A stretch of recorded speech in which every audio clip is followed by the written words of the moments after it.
What's up, everyone? It's the interview queen Alicia Toot here, and be sure to watch True Heel Heat.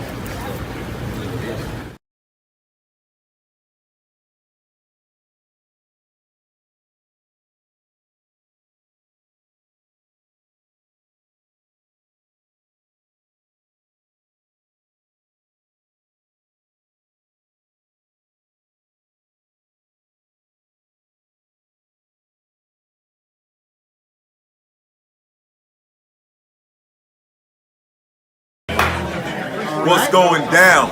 It's your boy, EJ Nduka, the judge, and we're here in New York, the Battle Riot. And make sure y'all tune into True Heel Heat. They got it going. I'll see y'all.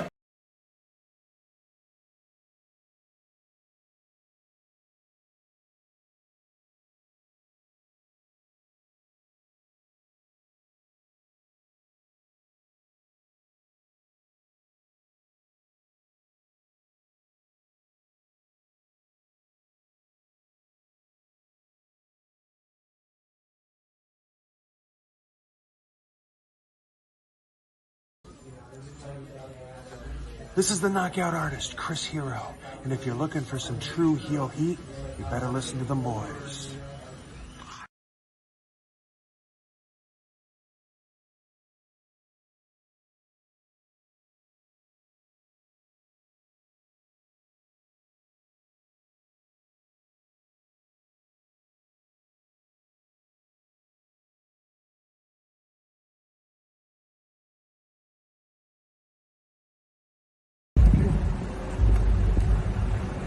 Yo, what up? You know what it is. It's your boy AJ Francis reporting to you live from New York City, the birthplace of hip-hop. And I'm telling you that I'm only tuned in with True Heel Heat Wrestling.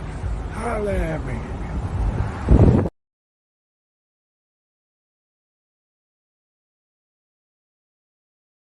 I'm serious. I'm not going to sit back and take this fucking shit.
Hello, hello, hello. It is me, your True Hill Phenom, SP3.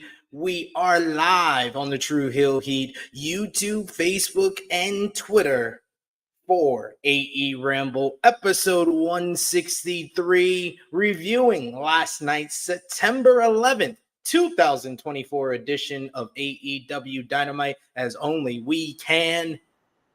And to do that, I am joined by my esteemed colleague, the man of 55,000 subscribers. You go to him for your TV and movie reviews, as well as your honest criticisms of Tony Khan and All Elite Wrestling, the one and only Jimmy Macram. How are you doing?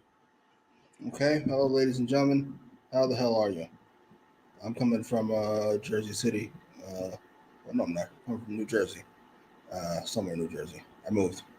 You live there. You're not from there. It's like Right. it's like you know, if you're in wrestling, you say you're from New York by way of New Jersey. Right. And you're from where? I'm from Harlem by way of now London. By way of parts unknown. the boiler room. What's going on back there? No. Hey, I'm sitting a little bit away from the door so my daughter doesn't hit me with the door anymore. She runs. She makes her. She makes her usual traditional run-ins for the show. Gotcha. But yes, we are here for another edition of AEWramble, the best AEW Dynamite review in the land. We appreciate y'all if you are joining us live. We appreciate y'all if you're watching us on demand. Remember to show your appreciation back the simplest way possible. Drop the thumbs up on this video. You can share this video with all your wrestling fans, friends, and family on all your favorite social media platforms. If you are new to the True Hill Heat YouTube channel, hit that subscribe button, hit the bell to stay notified for all the great content here. And of course, this is AEWramble. We love to interact with all of you guys and hear your thoughts on AEW Dynamite. So sound off in the live chat. If you're watching us on Facebook, YouTube, or Twitter, we'll highlight as many of your comments as possible. But of course, if you're feeling generous, you want to give back to what we do here, the best way to do that is with a super chat donation. Any dollar amount matters. It goes back to the contributors that you see on screen with us here. And we always appreciate the support. Like our good friend Will Chisholm starting us off right with an early super chat donation. Thank you so much, Will, and we will allow you to. Oh, speak, bitch. Come on now. Oh my God, Siobhan, what the hell is wrong with you? It never fails. Never fails to pop me or Jimmy every single time. Every single time. We got Will Chisholm who says, I'm mad that I let AEW fans talk me into the Machine Guns was popping up in the main event last night. I know better. Yeah, I'm with you, sir. I, too, got excited about this. Like, something's happening. They got the Lucha Bros back, or Machine Guns, or fucking something's about to happen. They're having a tag team, whatever, for no reason. This is about to be a flex. It was not a flex for Tony Khan. It's just a flex for... It's it was not a flex at all. It was more of like, God damn, this tag team division has fell off. Big Man Dog's here yet? You've been calling it for months. Fucking Hollywood Hulk Ospreay.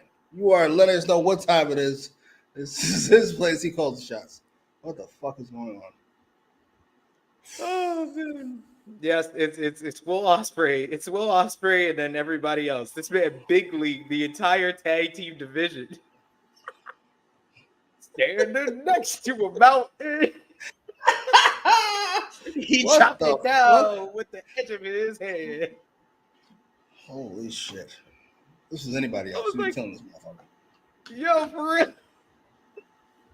I was like, God damn. That's immediately what I messaged you last night. I was like, did Will Ospreay just big league the entire tag team division?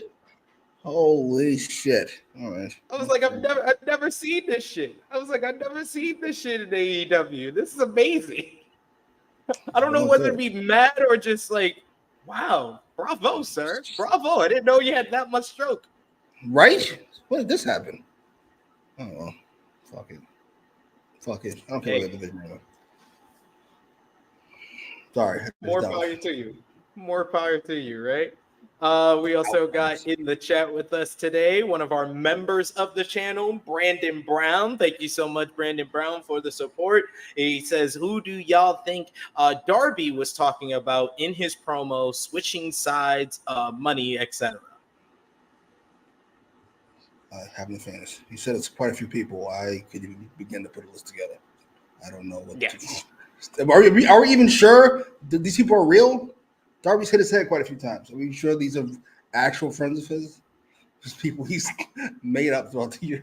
No disrespect. I'm just asking. I mean, to be fair, I didn't think too much into that. I was trying to I was trying to listen in to be like, hey, who is he talking about? But then I was just like, nah, this is just entertaining, so I'm just gonna invest in the entertainment and not think too much about it. Because once I thought about it this morning, I was like, there is some logic holes after last night for everything that went down. It certainly is. We do have our good friend I Make Beats, one of our other members in the chat. He says, hello, SP. Hello, Jimmy. Hello, chat. Welcome to you. We also got Big Man Dogs. He says, when I saw it in the main event, I was like, damn, they really got the machine guns. And then he says, well, let me tell you something, bruv. If Big Hero Chris correcting him says, oi, let me tell you something, bruv. I don't know how that. Whatever. That'd be nice. There's good news coming down the pike, apparently. Yes. Good. Yes. Tony Khan let us know that he's letting us know that he will be letting us know that there may be good news coming 30 days from now, but it may not. If it doesn't happen, then sir. The next possible time for him to say it is at Grand Slam, isn't it? Like, because you have to make this announcement at like a big event, don't you? Do like, you? I don't know. Do you? Or are we just gonna get it? We're gonna get it in a tweet. Oh, we've signed one of the biggest money deals. We're the second most profitable company in wrestling history. I'll make a bet. Ready? That's what that tweet will say. It won't have anything to do, no numbers of any kind. He'll just say that. They're very profitable, huge, big numbers. Some people say the biggest number, somewhere between $1 and 500 million. You decide. It's a lot. It's a lot. Huge. Shut up. Sorry. He hasn't said anything yet. I'm sick of him. Why do we need an announcement about an announcement that you're not making? What are we doing? Just spit it out. He's gonna keep stretching this, I guess. But he said he said during the post media scrum at All Out that he's 90% sure he will make an announcement in the next month. There's so many things wrong with the Saints. How are you, nigga? You're there. How are you 90% sure? Did you sign anything? Then how are you 90% sure? You should either be you should be 100% sure of everything. It's your deal. What do you mean? What kind of Dave Meltzer tweet is this? It's your deal. He's like, my sources are telling me there's a 90% chance that I will let you guys know. Shut up. Oh, I'm sorry. It makes me so sick. No. It is that they asked him. They asked him for a percentage that they will hear something in the next month.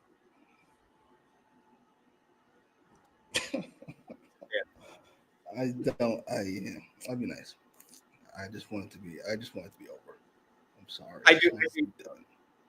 What do you think about the news this week that they possibly are going to have another show on Fox? It was reported by Fightful Select that there have been talks with Fox about them potentially having another show, AEW Shockwave, which they recently filed a trademark for over on some Fox affiliate, not Fox in particular, but a Fox affiliate.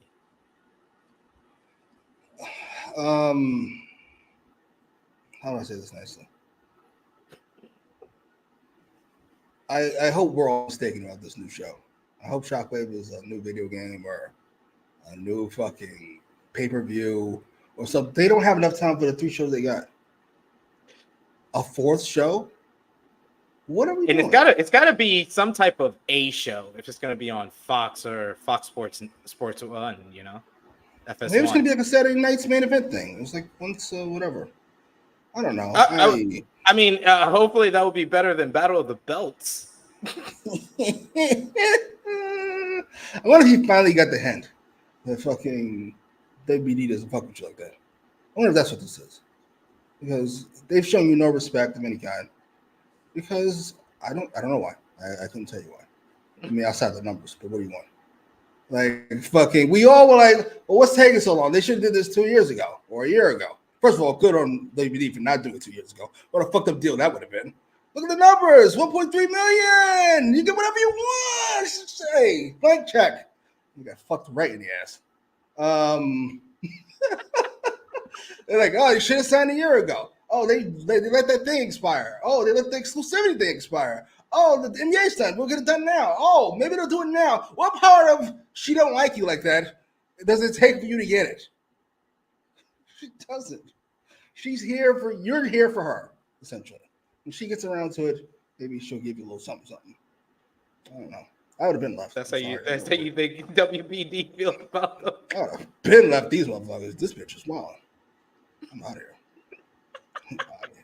This is how you let the new girl treat you. You don't let the girl you've been with treat you like this. This is outrageous. Absolutely not. I don't get a new girl treat me like shit. The motherfucker out of giving shit to who's gonna treat me like garbage? Absolutely not. It's like Cody and the booking thing. I can go to WWE and not be a VP. I'm gonna be here, the place I started, and be some fucking guy. Are you fucking serious? Nah. Cody should have taught them. Cody should have taught them better, I guess. I don't know. Yeah, that's why he was given the position of talking for Triple H at the last press conference. Look at that. That shit is so egregious. Cody Rhodes lost press. This shit is disgusting. Is nobody else disgusted by this? Is it just me? Oh my god, that was disgusting. Why are we giving people credit for being scumbags? Why does he get credit for getting up there and giving non-answers to serious questions? He gets asked about the fucking Janelle Grant thing, and he's better at bullshitting than Triple H is. So he gets credit? Where does this happen at? He did say I didn't read the lawsuit, at least. The bar has been lowered, sir. Lots of positivity. We're not obfuscating questions. We're doing our best. We're just focused on what's going on here. Well, do you think she's right? Huh? You think she's right? Huh? You think she's right? Huh? I don't have enough information to talk about that. This nigga. Ew. He's seriously? He's great. He's ready. He's ready for politics. Look at this nigga. Ew. He did not say, I didn't read the lawsuit. You're an executive. I mean, bar's lowered, but here we are. Derek Edmonds saying, I have no problem with Bryan Danielson versus Nigel, but Jon Moxley has said Bryan Danielson isn't wrestling at Grand Slam. Yes, that is illogical. That is illogical that we will address on this show for sure. We also got Chuck T, who says, Jimmy, what do you think about Gunther's promo from Monday? I raved about it on Rated Raw Review. I raved about it to you. I love Gunther trolling Bret the Hitman. Bret couldn't even hold back a smile. Bret didn't smile at anything. Holy shit, that was great. Bill Goldberg. And then the crowd starts moving, and he does this Dave Chappelle ass. What did I say? What did I say? I didn't say Bret Hart. I didn't say Bret Hart like this company's been saying for months. I was like, he is fucking crushing it. Not even months, years, like 2 decades. They've been saying Bret Hart. If you want to troll Bret Hart in Canada, you say Shawn Michaels, and he went against the grain and said Goldberg. Great. Bill Goldberg. I was like, holy shit, you're amazing, sir. He said it like Bret, because only Bret calls him Bill Goldberg. Bill Goldberg. Oh, I'm so happy. By the way, hot take: this pay-per-view should be a Raw only pay-per-view. We should go back to single brand pay-per-views if we're only going to do 5 fucking matches. Why not? I agree. I literally, Raw has like the 4 matches that I want to see already. Like they already announced it this week. And it would have been 5 if they would have picked Jey Uso versus Braun Breaker. That's your 5 matches. Raw gets it already. We don't need you. Y'all can go to Saudi. Y'all can have the Saudi event. Y'all can have Crown Jewel SmackDown. Yeah, and then you got the 5 SmackDown matches. Who cares? Let's move on. Please.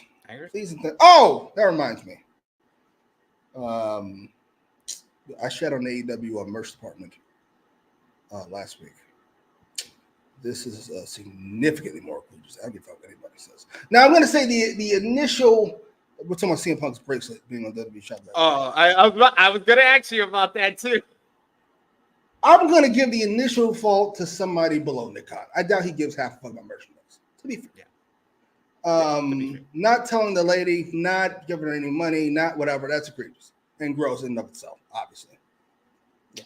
But then, I'm assuming it did reach the destination, Nick Khan, that this could be an issue. You know what he did? He said, there's a few options we could do. We could give her some money. We could give her a split of the proceeds. we could wait for CM Punk to do something. He'll probably give her some money. Or they offered her tickets to like the next live event near. Or fuck this bitch, and we just pull the bracelet down, which of course is the move he made. Because if we give her a split, that opens us up to giving everybody a split of some shit. No. We're just gonna take it down. Fuck it. It's fucking egregious. I'm sorry. This is disgusting.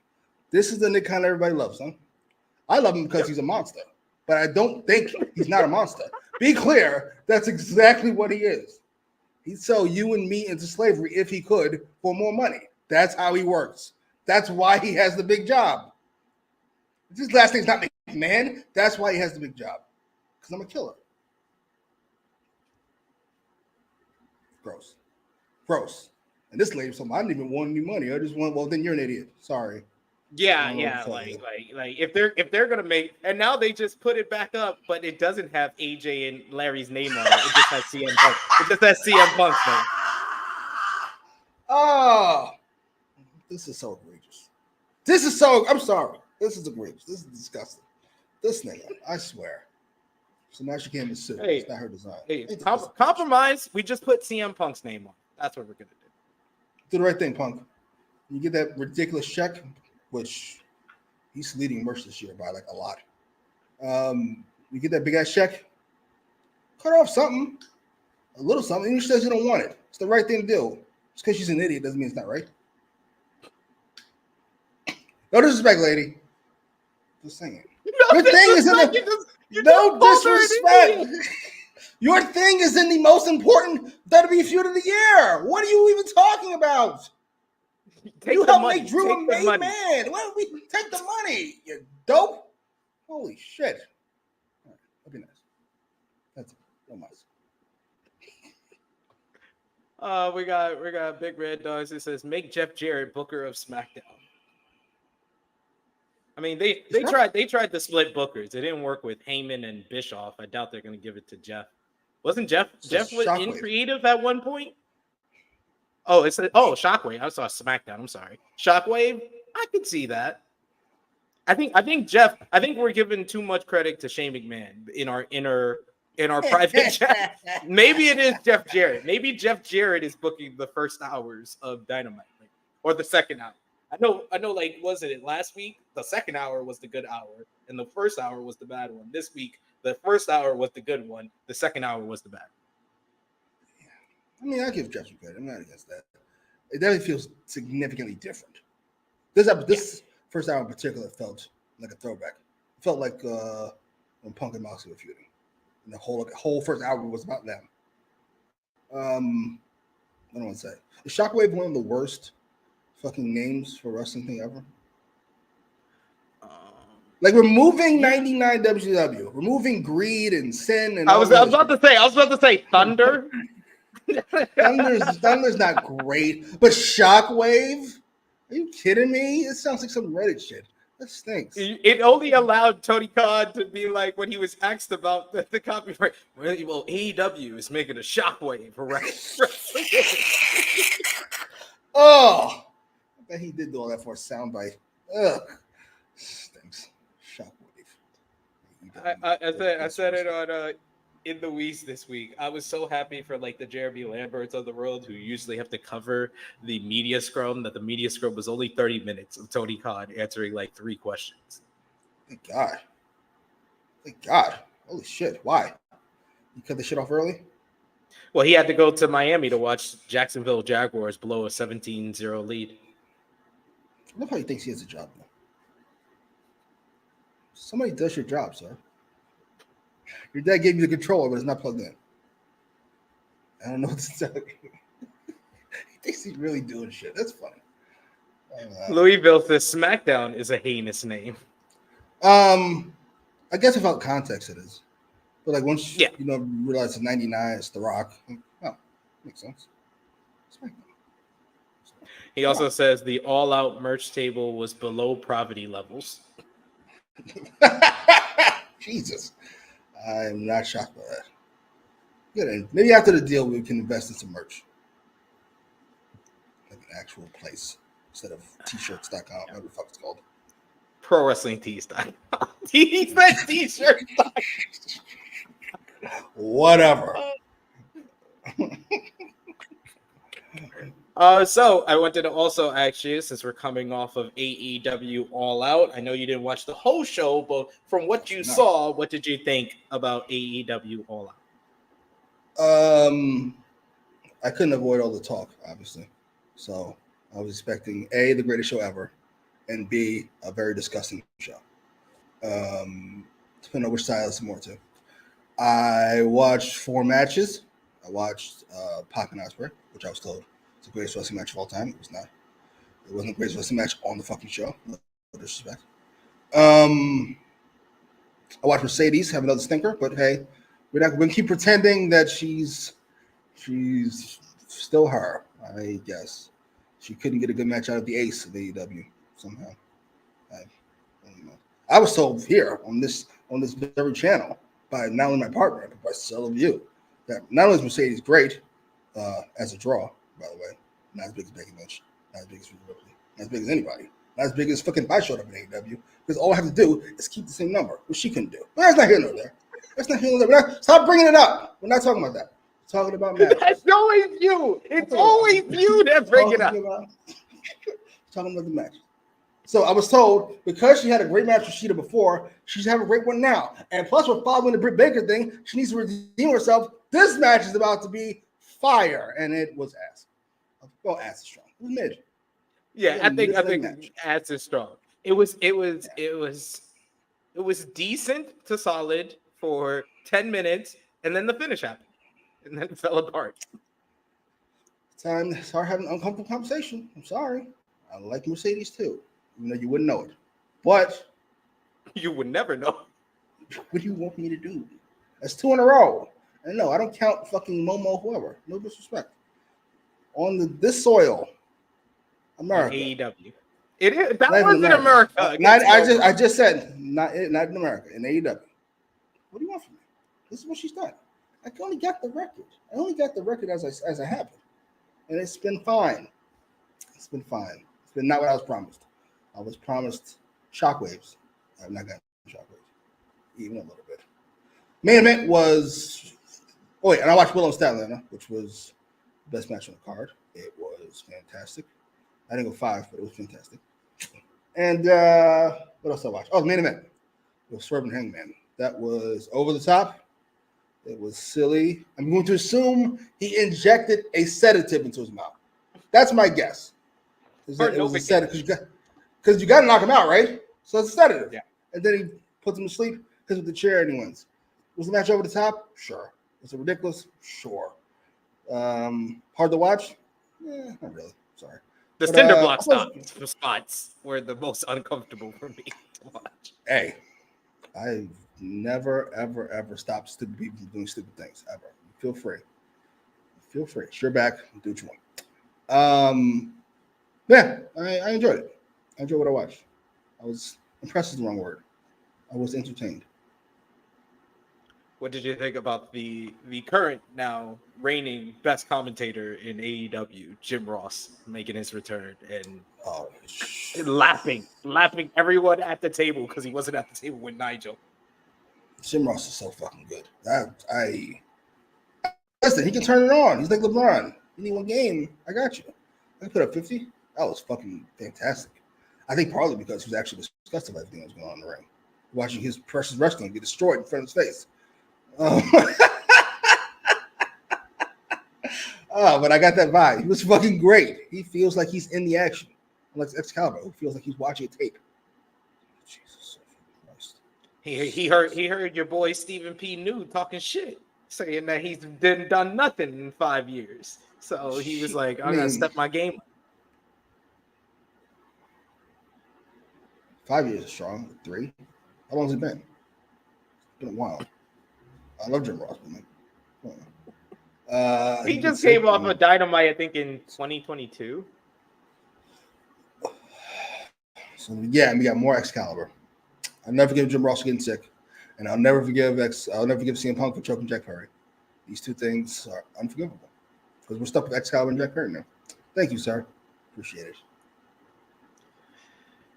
We do have another super chat donation here from Chuck Berry. So everyone, y'all know what to do. Listen up, you prick.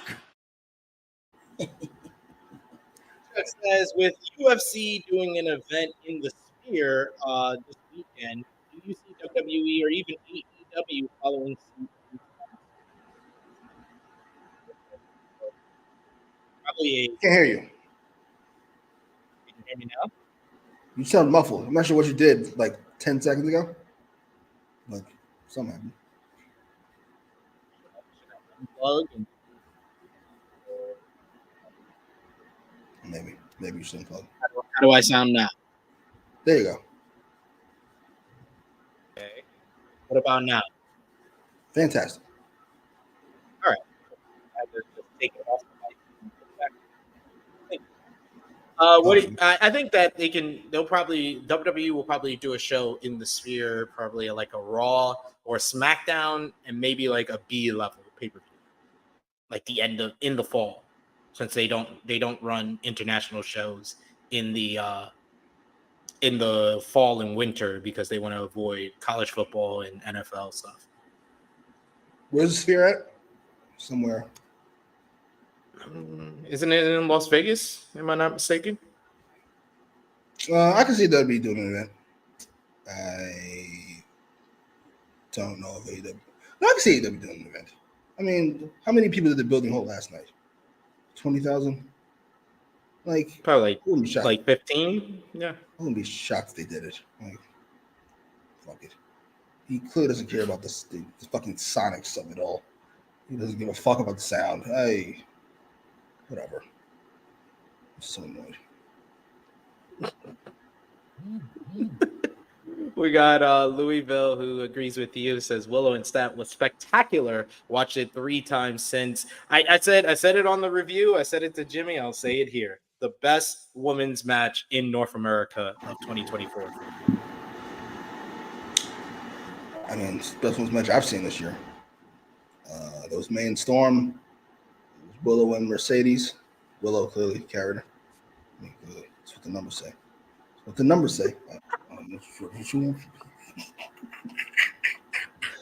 Just keep burying Mercedes, huh? It's your fault. You put this on me. You put the evil on me, Ricky Bobby. I've just gotta do what I can. Yeah, I mean, that's the only 2 matches I really saw this year. Oh no, Rhea and Becky, I suppose. Oh, and Bailey and Io. Yeah. Like I said, I think Bailey and Io would be my second in North America, and May and Storm's in like the top 3, top 5. Willow and Mercedes in that range. Yeah. Nah, this match is better than that. Yeah. Fantastic. It was balls to the wall. It was full throttle. They put their foot on the pedal from the word go. Yeah, because fucking they walked into a room, it was covered in fucking plastic, and the guy with a gun behind him. Tony Khan put them right after Ospreay and Pac. Of course he did. Yo, I was like, they did it. He did it. I thought he saw the All-In review. He did it again. And they still over delivered. I was like, that makes me do the salute to them. I thought Pac and Ospreay was the best match, but that was like a close second. He gave it 5 stars. What the fuck are we doing? Absolutely. That was one of the most sensational matches of the year, Pac and Ospreay. I don't think it was the greatest match ever, like you said earlier. I don't think it's that. But do you hear what you just said? It was sensational. You hear what you just said? Sensational. That's egregious enough. It's 5 stars because it was one of the best matches of the year. It's only one of the best matches of all fucking time. If you're gonna go 5, this is what I'm saying. No respect for the 5. Dave Meltzer makes you sick, and I'm sad he's in. No, he hasn't influenced me at all. It was a 5-star match. See, I agree with you, Frantic World. Thank you, Frantic World. Got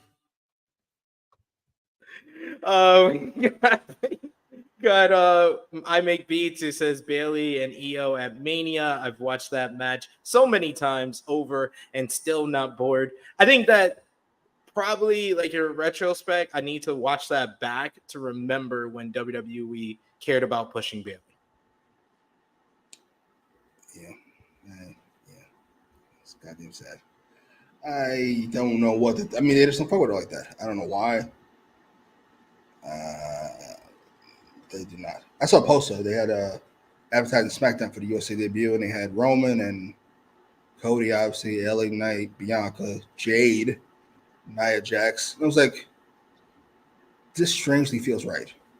They really don't fuck with Bayley like that. I didn't even consider Bayley should be on. I was like, He said this strangely feels right. Like the disrespect of Bayley. They didn't put her on the Mania poster. They didn't put her in the SmackDown advertisement. God damn it. Why? Why? Goddamn shame. Oh well. I did too, my meat beats. I don't usually do star ratings when I'm watching something that I don't plan on star rating, obviously.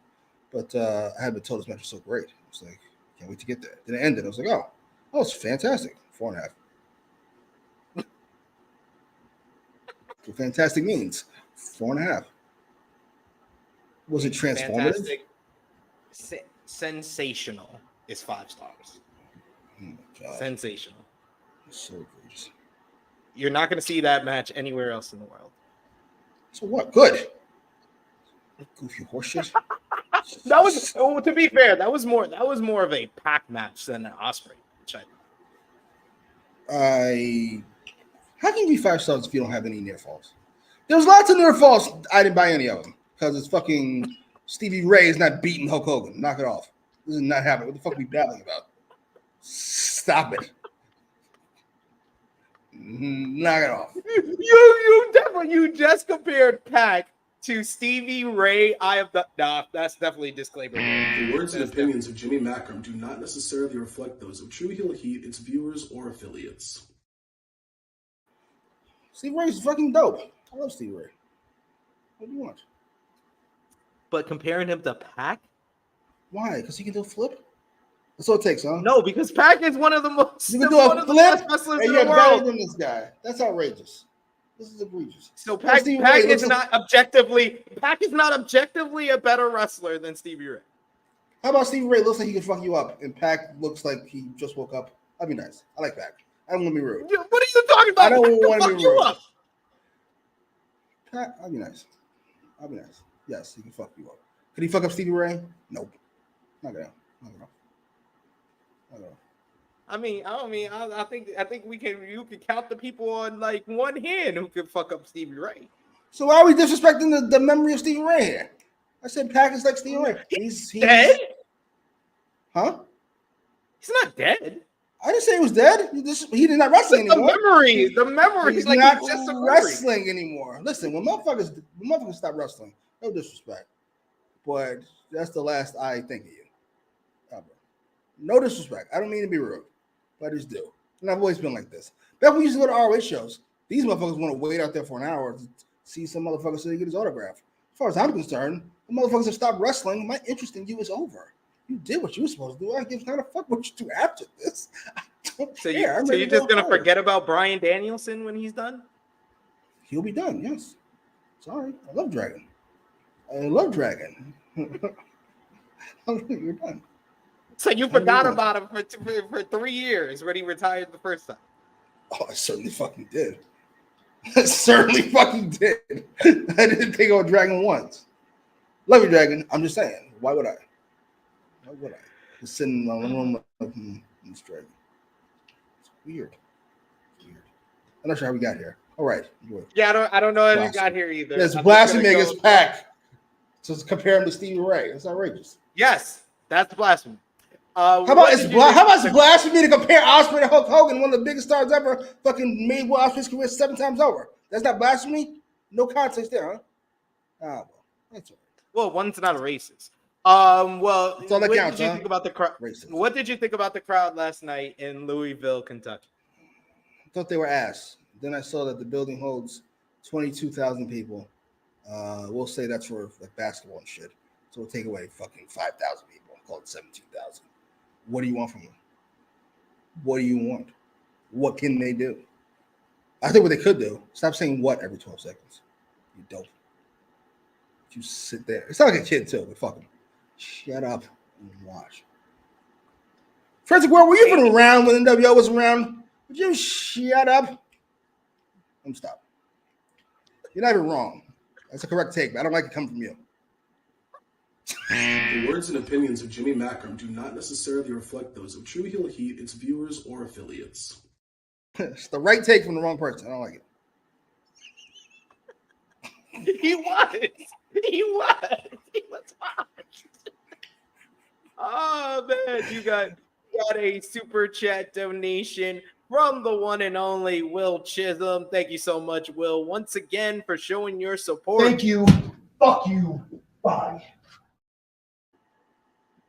Will says Will saw Jacob's run through the WWE Tag Team division and said, Will said, hold my beer. Yep, he saw what Jacob Fatu did. He was like, I got one for you. So 2 tag teams, that ain't shit. 8, 9. Fucking outrageous.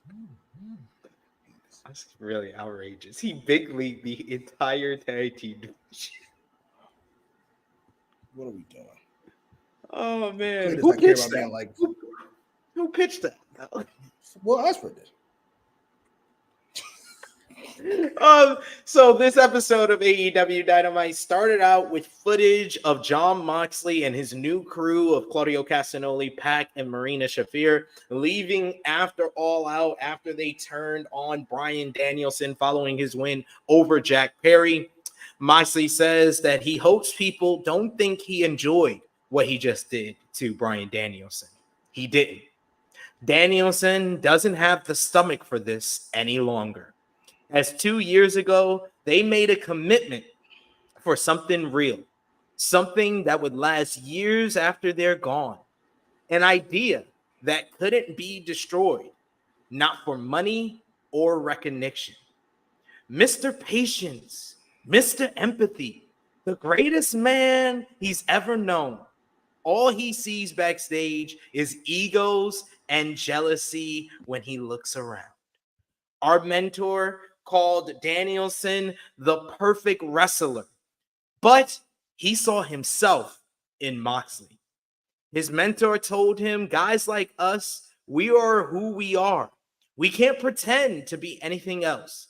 He's no villain or hero. He is, however, the one true king of these lands.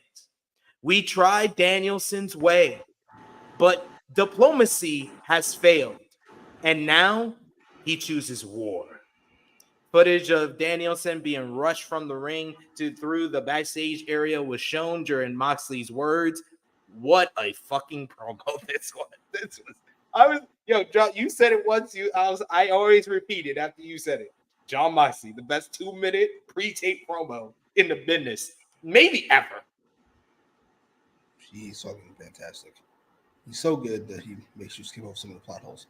I'm here for it. That was brilliant. Now, how much of it is true? Not much of it. Mr. Empathy, didn't I watch this nigga stab somebody with a screwdriver? Wasn't that him? Wasn't that Dragon? Or am I thinking about somebody else?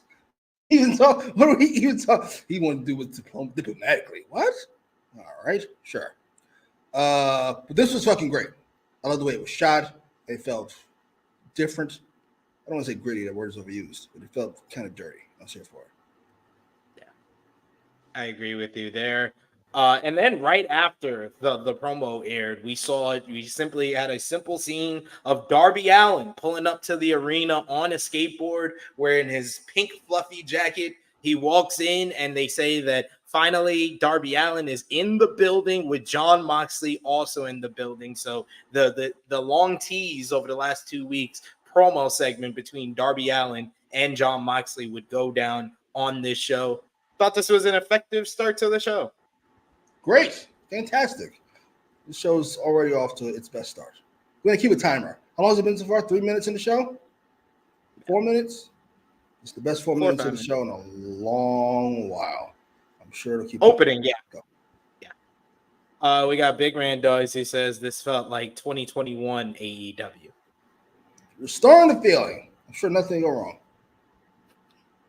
He also says, I had to check and make sure I was actually watching AEW. And then he also said, He also said Moxley explained why BCC never recruited anyone. He didn't fuck with any of the rookies backstage. Yeah, he explained that plot hole of the whole entire BCC in this promo. Yes, and it's consistent with this character. I was so confused why you all were confused last week. Jack, a sweet young man. I think that's a compliment from Moxley. It's a compliment, sweet young man. Absolutely, absolutely. We also got I Make Beats. It says Mox looking for Darby. How hard can he be in that in that huge pink jacket? Yeah, that's fucking disturbing. It's a weird choice. It so works. I never question it. Mm-hmm. That's what he would wear. Yeah, like I said, I told you when I messaged you, I was like, that was a good hook with the opening because they already advertised that Moxley was going to be there live. So this was kind of like starting off the show with something that would pay off later in the show. Where it's been a couple of weeks. They did set up and delivery. They do a good job of laying out the show, and it was a great show last week. As far as like setup and delivery of hour one to like 9 o'clock hour, this was well done. Indeed. Then we had Christian Cage and the Patriarchy come down to the ring to adjust the AEW World Title contract. Tony Schiavone introduced them to loud booze before bringing up his Casino Gauntlet contract, guaranteeing him an AEW World Title shot anytime he wants. Cage said that his son, Nick Wayne, told him the word on the streets is Cage has infinite aura. Now that Christian has this contract, it's undeniable. All in, their World Trios titles were stolen from them. But when Killswitch grabbed him by the throat in the Casino Gauntlet, he saw a look in his eye. The light bulb went off, and he realized what he needed to be. A monster, a wrecking machine, a killer who belongs to Christian Cage. Schiavone brings up Cage teasing cashing in at All Out. This led to the fans chanting for Luchasaurus for a bit. Cage says that he was prepared to sign the contract and make it official, but it wasn't the time nor the place. Bryan Danielson's days are numbered, and if he thinks being suffocated was bad, it's nothing compared to what Christian did. You will make him wish that his wife Bree was the one with CTE, so she can never remember the failure of an AEW World Champion that he was. Not only is Christian the face of TBS now and forever, he's the next AEW World Champion. He held up his contract in the air. We saw Kip Sabian at ringside before he walked away watching this promo. What did you think about this opening promo here from Christian Cage? If this actually opened the show, I wouldn't be a fan of it since nothing actually happens. But it didn't open the show. That was Moxley and Darby. This was fine. Kind of just future setup. Another challenger, I assume, for Dragon. I would imagine. Christian is awesome, as per always. We're back to the Luchasaurus horse shit. But you know what? Fuck it. Yeah, this was great. How long's it been? How long's the promo? 5 minutes? Are we 12 minutes to the show now? No, we're about 9 minutes into the show. 9 minutes? We have a segment. Yeah. Best 9 minutes of the show to open in a long while. I'm sure nothing will go wrong. Because it's all focused on the world title, too. The most important thing that's supposed to be in this company. Absolutely. The world title is more important than the TNT title, obviously, or the international or whatever the fuck. And obviously the women's world title is more important. Oh, never mind. I knew you were going to do that. Then we go backstage to Renee Paquette, and she is standing by with the Don Callis family along with AEW International Champion Will Ospreay. Callis thanked Ospreay for being there, and he brings up that Ospreay has won every single Casino Gauntlet matchup prior that he's been in, and that maybe tonight he teams with Kyle Fletcher to be in the first ever tag team Casino Gauntlet and bring in the AEW World Tag Team titles back to the Don Callis family. Ospreay said that he has his hands full with the AEW International Championship and he wants to watch Ricochet tonight. But Callis brings up that the favor that Ospreay owes him when he let him out of his Don Callis family obligations. Let's go. As Fletcher says, he's tired of being so close and not getting the job done. If there's not a single person he'd rather win the AEW World Tag Team titles with than Will Ospreay. They've teamed everywhere in the world, and he wants to team with him tonight. Ospreay eventually accepts, but Takeshita throughout all of this did a great job all night with his facial expressions, just expressing how he's feeling, and he seemed less than thrilled with Will Ospreay being back in the Don Callis family spectrum and teaming up with Fletcher tonight instead of him being chosen to team up with Fletcher instead. Awesome. My daughter says hi, Jimmy.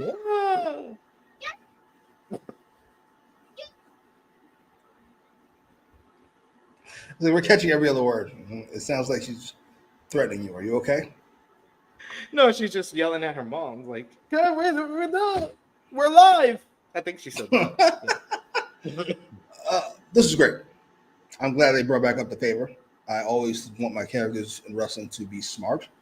Number one, if you're going to let Will Ospreay go, you should probably get something in return. And then he fucking guilted him. Well, they guilted him. He used his horseshit against him. If you're an honorable man, favor, this is what I want. Kyle Fletcher has no clue what he wants to be, by the way. If I told you the same guy who's wearing this suit, the same guy that yells in the ring, is the same guy that comes out looking like fucking Karrion Kross from 2018, or whatever the fuck that was, you would say there's no way that's the same person. It's not the same person. It's just three different gimmicks. Oh my God. I can see that. Just so Matt Jackson go see you put over Will Ospreay. Now Will Ospreay's the biggest star in the company. We did our job. We did our job. He's got two belt Ospreay. He's gonna be playing the guitar with us. Oh. God damn it. Oh, well. This is really good though. Great all around. Takeshita, happy he's getting shine as he should have been getting for forever, but whatever. We're here now. Two segments for Takeshita on this show. We're getting somewhere. We're getting somewhere. I don't know where we're going, but we're getting somewhere. What a great 12 minutes. Sure nothing went wrong. Well, I know for you it went wrong immediately. As next up for the TNT Championship, you have the scapegoat, Jack Perry, pulling up in his scapegoat bus backstage, and he storms to the ring for the opening. It's a short bus? Yes, it is. As he defends the TNT Championship against Lio Rush, who had Action Andretti in his corner. You get Perry immediately attacking Lio Rush right at the bell, as Excalibur informs us that Bryan Danielson is at home recovering following Jon Moxley's all-out attack with the plastic bag, and Wheeler Yuta is by his side. Love that. His kids, Bree and Wheeler Yuta there. Lio Rush sent Perry to the floor. Perry walks around the floor and then shoves Action Andretti, but was distracted enough for Lio to hit a springboard boot. Perry fired off a chop and tried a DDT off the edge of the ring frame. Rush fought free and tried a moonsault of his own, but he was eventually caught by Perry, who gave him a nice little snake eyes into the middle turnbuckle. This gave him the lead and the advantage of control before we went to commercial break. Come back from commercial break, Perry suckered Andretti into grabbing his foot, so he got caught by referee Aubrey Edwards and thrown out for the lamest ejection I think that we've ever seen in AEW, because I was so confused. I had to ask Jimmy. I was like, Action Andretti heel or something? Like, she did it all like how you would do it for a heel, and he's supposed to be a babyface. This delay allowed Lio to battle back. He started firing off some quick offense, connecting with some ridiculous-looking tope suicidas, where Perry was going hard back first into the barricade. Back inside, Perry went went right into a Spanish fly by Leo. Perry fought back. He went for another snake eyes, but this time it was turned into the middle turnbuckle by Leo. Instead, Perry is able to get some snapdragons and basically taunting Kenny Omega as commentary brings him up and wished him a speedy recovery. Perry went for another one, but Leo was able to reverse it into a poison Rana. He tried to go for his springboard stunner, but Perry caught him with a running knee, and then he basically taunts the yes chant, does his arm signal, and then hits the glass straw knee strike for the 1-2-3. Perry retains the TNT Championship. He grabs this title and then storms through the backstage area. Alex Marvez catches up with Jack Perry backstage, asking him his thoughts about his loss at All Out. And Perry says people like him are crucified in this life so they can be worshipped in the next life. Perry then threw the TNT Championship back into his scapegoat bus and drove off. What did you think about this opening contest here? This was just solid stuff for Jack Perry to look good and get a win under his belt as TNT champion after losing that All Out. It was fine. The match was fine. Why is Leo Rush getting a title shot? Who cares? Doesn't matter. It's a TNT title. It's a fucking European Championship. Sure to all of this. I have all the same complaints. They're not going to change. S.I. Jack, just mid, and move on. That's it. We're gonna keep doing this because I feel we have to get something out of Jack Perry instead of accepting for what he is. I don't know why that's hard to accept. You have a fucking a average looking girlfriend. There's no need to fucking get a boob job and we get a face down. We're gonna do all this. You're just wasting your money, so you're not gonna change what Jack Perry looks like. Just move on with life. Move on. Let it go. Please. We also got Roxy who asks, do you guys think Yuta is actually going to stay loyal to Bryan? He's not. Shut up, Frantic World. That's just annoying. Still goat to me. No, he's not. If he is, you're an idiot. Stop it. All right, never mind. Focus. What are we talking about? All right, this question. Yes, because if he doesn't, it's impossibly bad writing. It's terrible. I get what they were trying to do originally, but Bryan hates Yuta because he's annoying for some reason, and then they come together, and now he's his most loyal student. That's fine. Let's just keep that. I like it. And Yuta's not going to add anything to that fucking group. Those are killers. Nobody believes. It's kind of the Jack Perry thing. Nobody believes Yuta's a killer. He can rate BCC and blood on his chest all he wants. Nobody buys it. Sorry. You look like a sweet young man, sir. I think it was either the chat or Professor Chris or Josh on the All Out review, or maybe it was Jeremy Lambert on Fightful Overbook who suggested maybe Bryan actually goes through with what he really wanted out of the BCC, and he tries to recruit Daniel Garcia into his own BCC with him and Yuta. That would be dope. That would be a perfect bow. We can pretend like this is the plan from the start. Long-term stuff. You just got to stick around. The whole thing plays itself out. I'm here for it. Fuck it. Let's go. That sounds great. I'm here for it. We got footage of the lights out steel cage match at All Out between Hangman Adam Page and Swerve Strickland. Renee Paquette then welcomes the winner of the matchup, Hangman Adam Page, backstage. He asks him, where is his head at now? Page said if he found 1,000 houses that Swerve Strickland called home, he would have burned 1,000 houses to ash just to make him pay for what he did to him and his family. He meant everything he did to Swerve Strickland.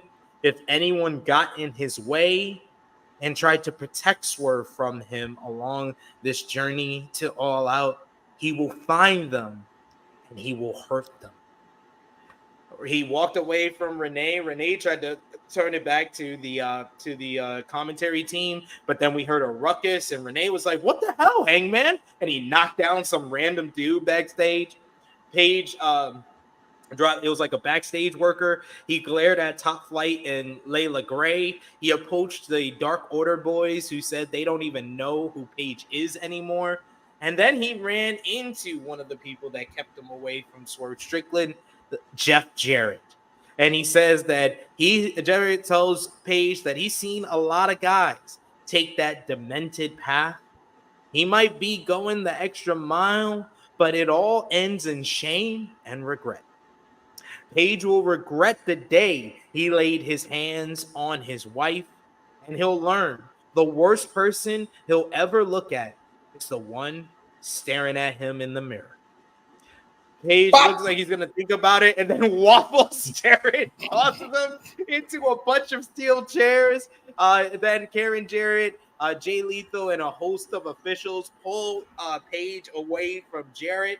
This was a good follow-up, and I like the path of Hangman Adam Page basically going through each and every person that got in his way along the journey before All Out, which one of those people, once again, you can connect the dots back to the AEW World Championship. One of those people was Bryan Danielson, who beat him in the Owen Hart Cup Finals. Hangman's promo. All right, I'm starting my problem with this. First of all, Hangman shouldn't be here. That match was fucking grotesque. He shouldn't even be like in the building. He should fucking be like Swerve. He should not be in the building. Or he should look like he got fucked up. He looks fine. He looks great. He looks better than he's ever looked. He didn't just murder somebody.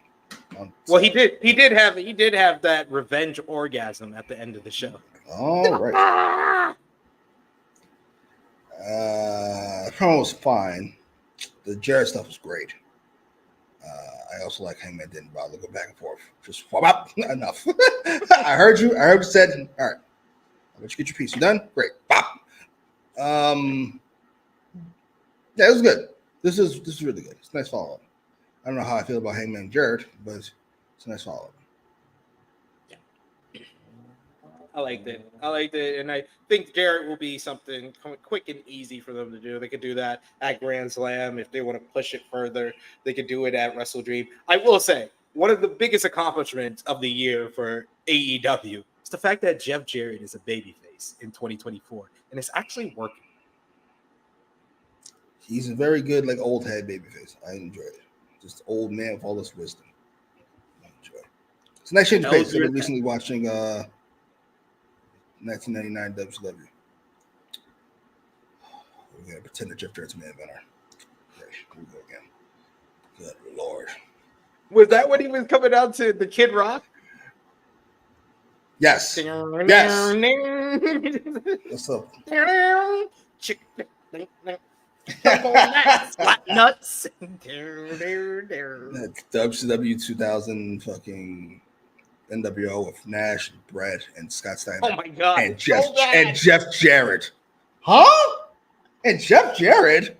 Huh? All right, sure. It's so bad, and it lasted like a month because Brett was already hurt. Because Bill Goldberg, the idiot Bill Goldberg. Bill Goldberg, he just tells me the kick is coming and then takes my head off.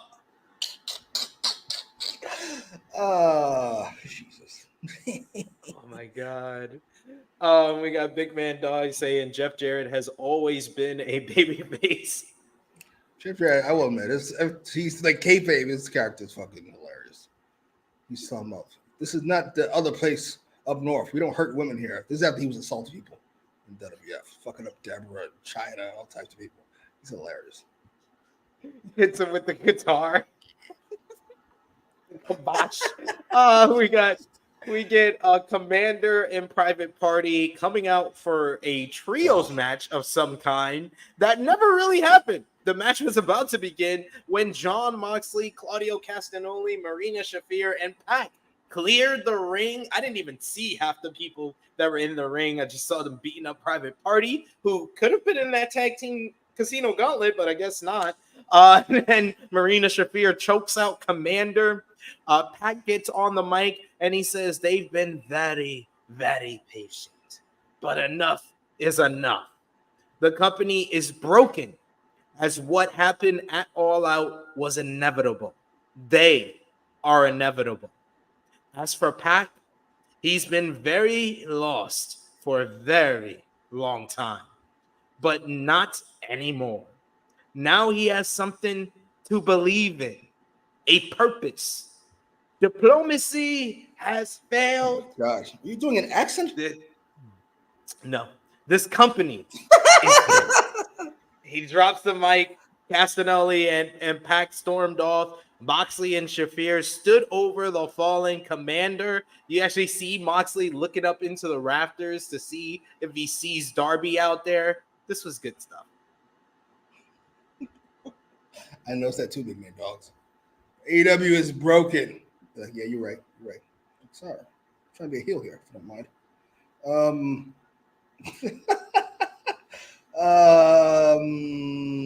I like this. Some people might think it's overkill, considering you're going to do Moxley and Darby later.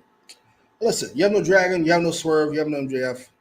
I'm good with multiple fucking BCC appearances. Pac's promo was good. It's kind of a mission statement. It's different than anything else you've gotten so far. This is another plus for me. I'm here for it. I'm here for this. I'm sure it's not for the newer fans, younger fans. But I watched the episode of Raw recently where Rock came out 3 times. 3 full entrances. Rock came out. Fuck it. I'm here for this. That was Rock, Austin, the McMahon Helmsley regime. Did I just see you? Damn. Vince. Right. I'm here for another promo. Give it to me. Go ahead. Yeah, it's good. I liked it. This is really well done. Mox looking in the rafters is fantastic. Yes. That was my favorite part of this whole segment. They're like, where's this nigga? Where's this? I hate to be fuck it, I gotta say it. I don't have to say it. I'm gonna say it anyway. I'm not entirely listen, I like Marina Shafir in this role at least. I like female bodyguards all the time. I'm not sure she's big enough to pull this off. I'm not sure she's quite wide enough, like a Rhea or China, to pull this off. She's a slenderish, she's a badass clearly, but she's slender. No disrespect.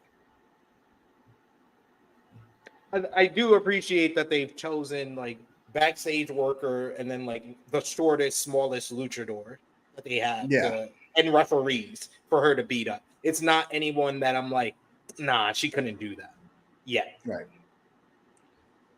Let's see. Darby didn't help, by the way, with his gigantic boots. He's on Mercedes program. Sorry. You look like a gigantic man. What are you doing? Ridiculous platform boots. We see the learning tree arrive in the building. Chris Jericho pulls up in a blue convertible. As Jericho said that he's wearing his $7,000 jacket Orange Cassidy ruined 4 years ago. Jericho said that's why he stole Cassidy's backpack last week for not paying him back. And we'll show everyone what's in it later tonight. Big Bill said that the lesson for Orange Cassidy to learn is you must suffer the consequences. Bill was good here. And of course, Brian Keefe repeated what Bill said. Suffer the consequences. And he always makes me laugh. But this set up one of the most useless segments of the year. Yeah. I appreciate the effort of trying to use past stuff that's happened on the show to further current stuff, which nobody cares about this fucking jacket. Orange Cassidy's cold. Jericho's is cold. I'm not saying as cold as he's ever been. I mean, we could go a few months back, he was colder than this, but yeah, none of this. But this does nothing for Orange Cassidy. Like, this is a step back for Orange Cassidy. We're over that. We're done. You need to let it go. This is not Moxley Orange Cassidy. Let it go. We're done. He had his chance. They didn't capitalize on it. The world moved on. I don't know what you want. You don't get unlimited chances. We're done with Orange Cassidy. Sorry. No, multiple people's been telling me this, Roxy. She says, am I the only one who's been skipping all the learning tree stuff? That's why you watch AEWramble, because I'm going to recap it for you and Jimmy, because I know Jimmy turned this off after a while. Turned the learning tree stuff off after a while. No. I was watching at this point. I know this point, but I'm saying I'm saying some of the other stuff on this show. I should stop watching this live now. I think about it. I'm not sure why it started. Fuck it. Yeah, it's unskippable. Indeed. Then we get Ricochet in action for the second time on Dynamite. He's going one-on-one with one half of the Ring of Honor World Tag Team Champion, Sammy Guevara. Sammy got no reaction on his way to the ring. Ricochet got a nice pop being in his hometown of Louisville, Kentucky. That explains it. Quick series of takedowns by both in the early going as both flipped out of kicks to the midsection before trying some thrust kicks and pulling back into a stalemate. We got "This is Flippy" chants as Ricochet flipped out of a trip as a drop kick sent Guevara outside. Ricochet cleared the top with a twisting press, landing on his feet. Both men brawled up the rampway as Guevara sent Ricochet face first into the entrance tunnel before climbing the stage and doing the "I'm crazy" signal. And then he hit a beautiful looking big moonsault off the top of the babyface entrance. Guevara clutched his ankle as things went to commercial. Back from break, Guevara was in control. He sent Ricochet into a barricade before connecting with a somersault twisting dive of his own to the outside. He gave a shout out to Ty and Luna, his daughter and his wife. Guevara wanted a powerbomb on the stage, but Ricochet was able to backdrop out of it. Best thing Ricochet has done in the two matches on Dynamite so far. He does a double jump senton off the barricade by Ricochet, who followed up with a springboard clothesline and then a running shooting star press back in the ring for a 2 count. We got a soul bump by from Ricochet as Guevara tried a leapfrog but was caught in midair. Ricochet wanted a DVD, but Guevara was able to reverse it into a Canadian destroyer and then connected with a beautiful looking top rope cutter for a 2 count. We got "This is awesome" chance at this point. Guevara went up top and he rolled through on a shooting star press attempt. Ricochet tried for a rolling cutter, but Guevara caught him with a pump knee. He tried to go for the GTH, but Ricochet hit a roundhouse kick and then one of the craziest looking kicks into a stomp onto Ricochet. I was like, God damn, that looked like it hurt. Then he followed up with the vertical, the sit-out reverse DDT for the cover and the 1-2-3. Ricochet picks up his second win on AEW Dynamite, 2-0 in singles competition. Right as the match ended, the Beast Mortos came out of nowhere and flattened Ricochet with a spear. A frustrated Guevara grabbed a steel chair and made the save. He offered a hand to Ricochet as they showed respect to one another, showing that they respect each other as Mortos retreated from the ring. So what did you think about Ricochet versus Sammy here? I thought this was a really fun matchup and arguably the best match on the show. This match was... All right, no, I'm not going to talk the match shit. I got to talk about the usage of Ricochet. I want to be nice. I don't get this booking at all. Maybe I just have a different viewpoint of this. I don't get why. Fletcher was the first opponent. I'm not bugging, right? Huh? Kyle Fletcher was his first opponent, right? Yes. And now it's Sammy Guevara. Why is this showcase of Ricochet? Look at this other guy who also does what Ricochet does. I don't understand that fucking logic. Hey, look how not special this guy we brought in is. What are we doing? I'm so confused. Ricochet is a man in the wrong era. It feels like the right era, but it's the wrong era. Because in WWE, what he does isn't valued. And in AEW, what he does isn't special. So why are you important? You aren't. You're just another guy. I'm sorry. There's nothing he did here that Sammy couldn't do. And nobody wants Sammy around. So why do I want Ricochet around? I'm so confused. I'm so confused by all of this booking. And then you didn't even get Beast Mortos over. He comes in, fucks up Ricochet, but Sammy Guevara drives him out of the ring. What are we doing? What is all of this? This is fucking jarring to me. I can't believe. I know Will Ospreay has a lot of things going on. He's fucking taking over the company. He's burying the tag division. He's getting Kyle Fletcher over. You should look out for your friend. Your friend is not being used properly here, sir. You should take over his booking. Yes, take over his booking too.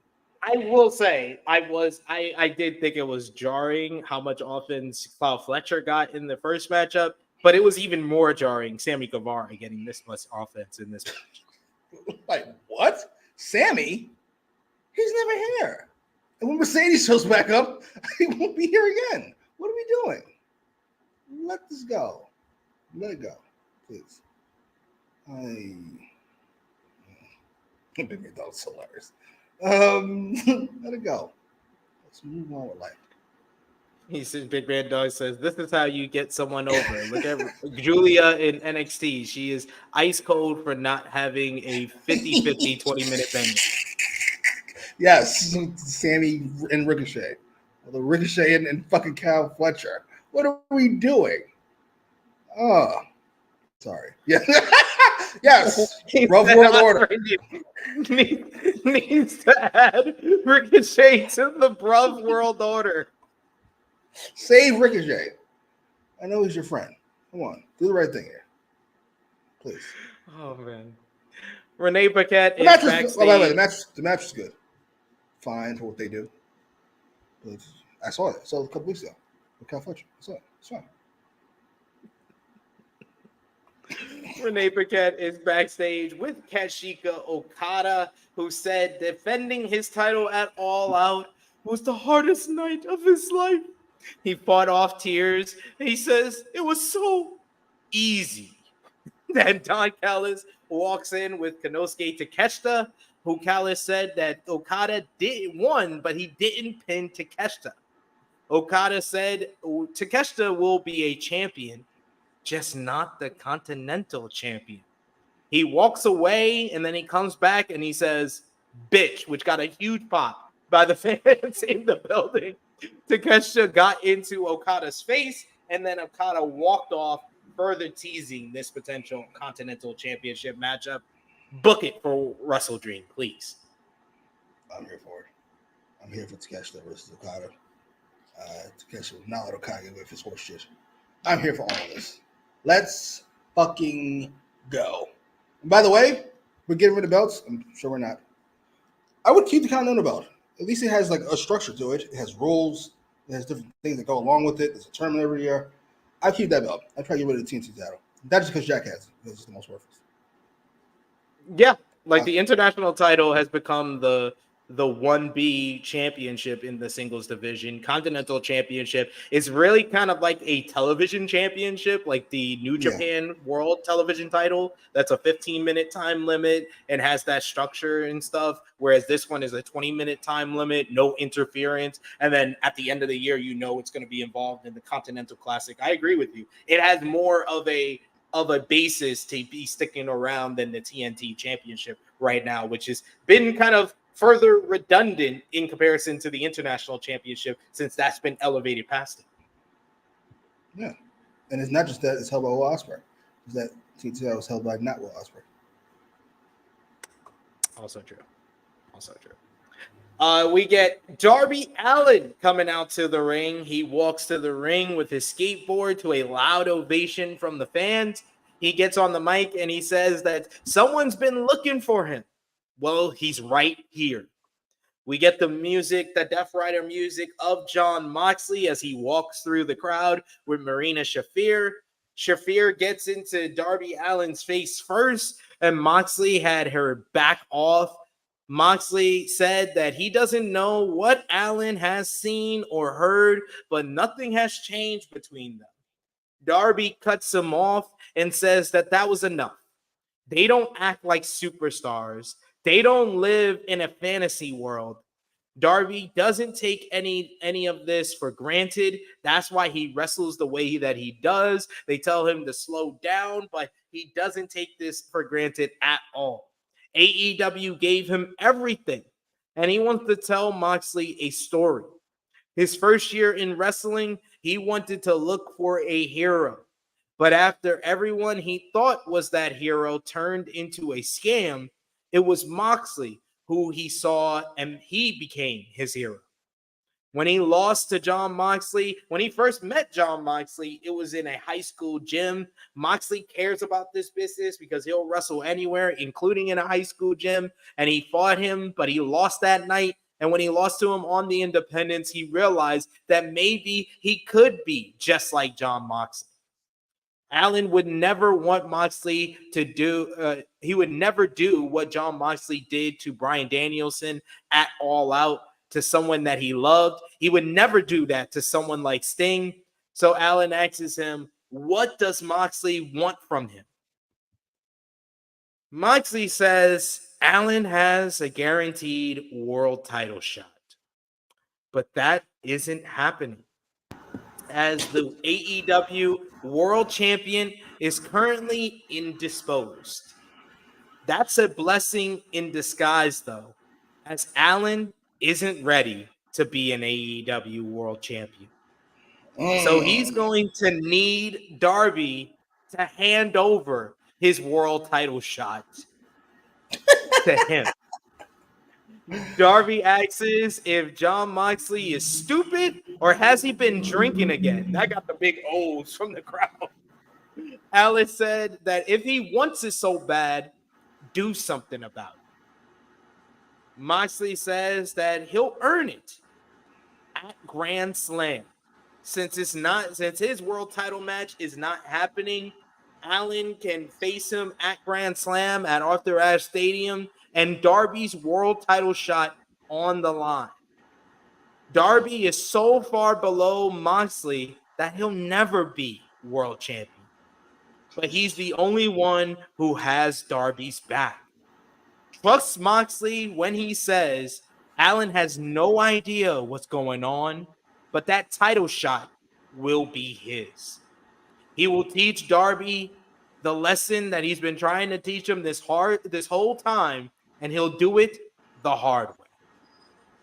Allin accepts and says that if Moxley wants AEW to burn to the ground, don't be surprised when I pull you down into the fire with me. Moxley bows to Darby and he tells Marina Shafir to leave with them, and then it's made official. It will be Jon Moxley one-on-one with Darby Allin, with Darby's guaranteed shot at the AEW World Championship on the line. In a vacuum, this was fantastic. Before we get into the logic holds that would immediately, like in the next segment, start the logic holds in all of this, this was fantastic because it felt like a genuine conversation between two guys, and it felt like very interesting, compelling, captivated. I was listening to every word between the two men, and the fact that Jon Moxley just says, hand that over to me, is just the biggest bully lie I think I've heard in quite some time. What did you think? This was all very confusing, but in a good way. I love how Moxley says, I don't have time to explain right now. Nigga, you've been calling him out for 2 weeks. You should have a whole PowerPoint presentation ready for this motherfucker already. Or we could have said fucking half of it last week, half of it this week. You have plenty of time to say what you have to say. I'm not entirely sure why giving your title shot is you think it's going to be the end of it. So I got to be honest, I was kind of here for it. I'm going to need you to give that to me. Huh? I too thought that after the show went off. Like, is this supposed to be like a Rock Cody thing? Are we mocking it? Am I just drawing parallels because it's hilarious? It's entirely possible. It worked for me. But he keeps saying this is bigger than you. Like, essentially, this is like Mox is telling like there's a global conspiracy going on, and Darby needs to do this for Moxley to set the world right. I don't know what that means. I don't know if it means anything, but I gotta be honest, I was intrigued by all of it. I enjoyed all of it. I thought Darby was good. The Moxley was always fantastic. He's talking, to be clear. You don't need to jump out the window like Annika or like some of you, comparing him to Steve Austin and people like this. It's not go crazy. But when he's talking, he's fantastic. And this was all really good. I enjoyed all of this. Now, does it make any sense? So far, there's part of it that makes no sense. And part of it that will make no sense because the reason he's having the match at Grand Slam is because Dragon is not going to be able to wrestle Grand Slam. It's indisposed, as Moxley said. Crazy. Moxley might be an all-time victory lapper. He's all-time talking shit after he did some shit. I love Moxley. The promo after he beat Punk is one of my favorite Moxley promos. So saying Dragon is indisposed is a wild thing to say after you just murdered somebody. This is awesome. Yes, please. More of this. I did enjoy this. And just like I said, I like the focus on the World Championship. They're making the World Championship the biggest story in the company. And like I said, I think that future-wise, you can see a whole different scenarios with who's going to beat Bryan Danielson for the AEW World Championship. Could be Darby Allin. It could be Jon Moxley to set up Darby winning the world title from Moxley. Could be Hangman Adam Page winning the world title from Bryan Danielson and retiring him. It could be Christian Cage cashing in and retiring Bryan Danielson. There's so many different people going after the world champion right now. Don't necessarily think we needed the next person, even though I'm looking forward to the matchup in a vacuum, but it's like you're throwing someone else into this fire. You really don't need them here at this point. And you're just adding logic holes to what was a very compelling segment. Yeah, but the logic hole is there because like it's not even added logic hole. Like this is the reason we have it. The reason we're doing Moxley in what's called is because we want to do Dragon and Nigel. Why? I don't know. I mean, I want to see Dragon and Nigel, but not enough to fuck up whatever plans I have. Well, do you think this is part of a bigger thing? This is part of a bigger conspiracy Moxley's talking about?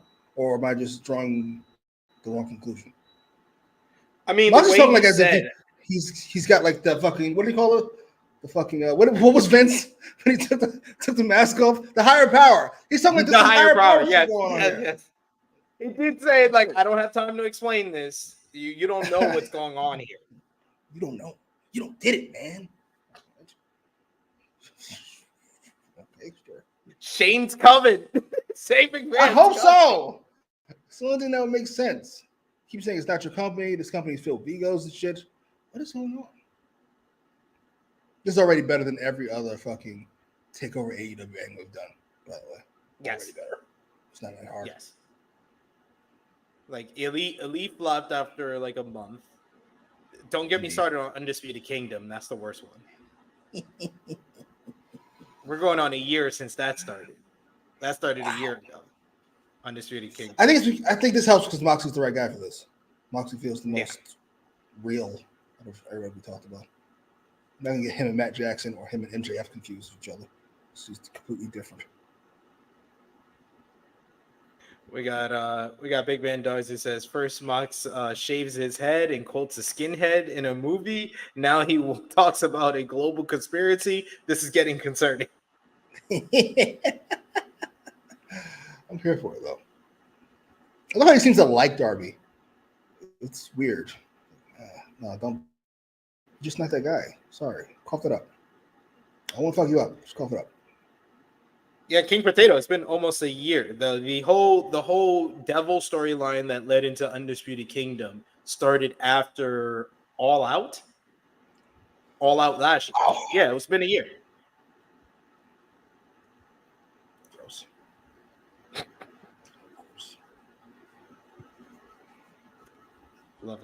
Lovely stuff, right? Great stuff. Next up, we go backstage to Alex Marvez, who's backstage with Christopher Daniels, and asks him, how does this matchup between Moxley and Darby Allin affect Grand Slam? When immediately in comes Nigel McGuinness. He approaches Daniels and says that he wants to talk to Tony Khan, telling Daniels to trust him. Khan will want to hear what he has to say, and they walk off as Nigel's going to talk to TK. More on that in a bit. All you gotta do is promise is important. That's weird. It's not weird. Let's say you talk to the owner. I want to talk to the owner. Huh? It's really important. Oh, okay. Sure. That's it. What type of assistant avatar are you, Daniels? Goddamn. How about you ask a question first? What is this about? How about you tell me and I'll tell him if it's important. It could have been simple. He said it's about Grand Slam. It's about Grand Slam. That's it. That's all we needed. Let me take you to the boss, potential assassin. This way. Commentary did take time to tribute to the lives lost 23 years ago on September 11th at this point. And then we segued into an AEW Women's World Title Eliminator matchup as Mariah May went one-on-one with Queen Aminata after their confrontation on the All Out 0 Hour. Both ladies took turns with counters early as that turned into stiff forearm exchanges. May switched to slaps, and Aminata hit one of her own before a PK landed.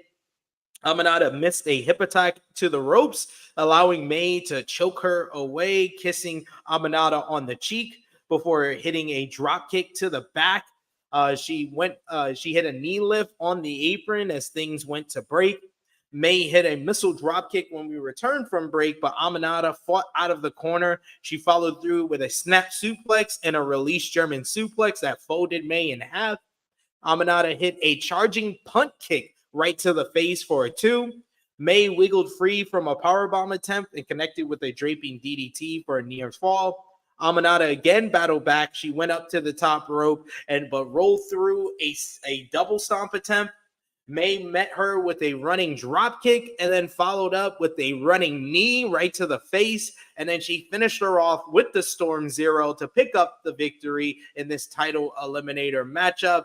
Then post-match, we heard from Mariah May, who says that she still hasn't had her AEW Women's Championship celebration, but she says that's because something is missing or someone is missing. Mina Shirakawa, please come back. What did you think about Mariah May versus Queen Aminata and her request for Mina Shirakawa to come back? Match is fine. I want to like Queen Aminata, unlike Swerve, but so far she's fine. She's okay. She's here. She deserves to be on the show. So that's a win. Match was what it was. I've been unimpressed with Mariah May's title reign so far. It's very depressing. I still think the best part of it has been her taking her clothes off that first week. And everything since has just been kind of here. This feels very Bayley-esque to me. However, Shirakawa was interesting. I mean, Mina's good looking. They have history. Yeah, sure. If we have time. That's what that match feels like to me. If we have time. We got a Mercedes match we got to do. That won't be great because there's no Willow involved. And then might have a Willow and Statlander match. And then if we have time, we'll get to the Women's World Champion. If we have time. We'll get to the Women's World Champion. All right? Sure. Look at this. A whole bunch of knot swerves here. I'm here for it. Yes, I'm a fan too. Whole bunch of knot swerves. That's a term. That's the term created by Jimmy Macram. Knot swerves. And Big Red Dog says, as Meltzer said, Mina had great live show charisma. Absolutely. Is that what he calls that? Sure. Let's go with that.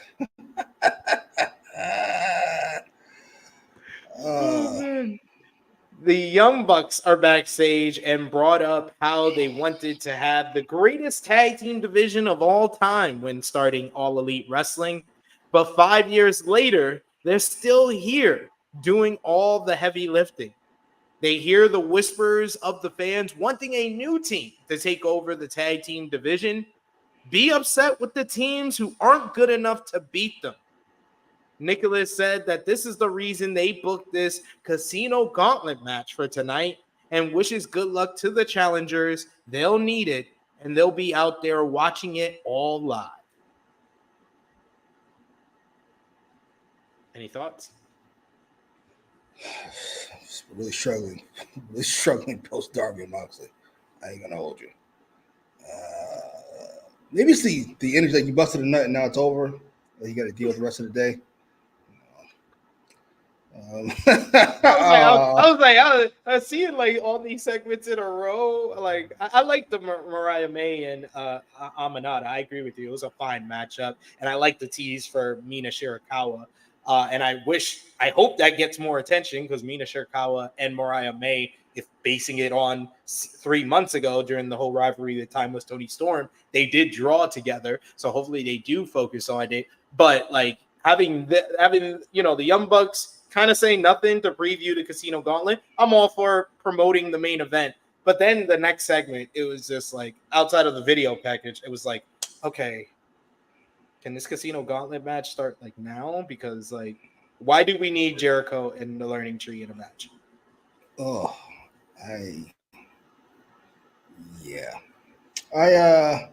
This is where like you notice like the lack of star power, not just in general, but like there's no Dragon, there's no Swerve, there's no MJF.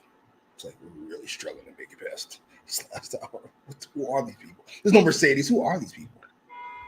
Yeah, where was Mercedes on this show? Like, I understand Swerve and MJF, they got written off at All Out, but like, where was Mercedes on the show? She's pulling the Brit. She really didn't like that match yet. I'm just gonna tap out for a while here. Unless you're not ready to come back. I'll take a break. Maybe they need a break from me.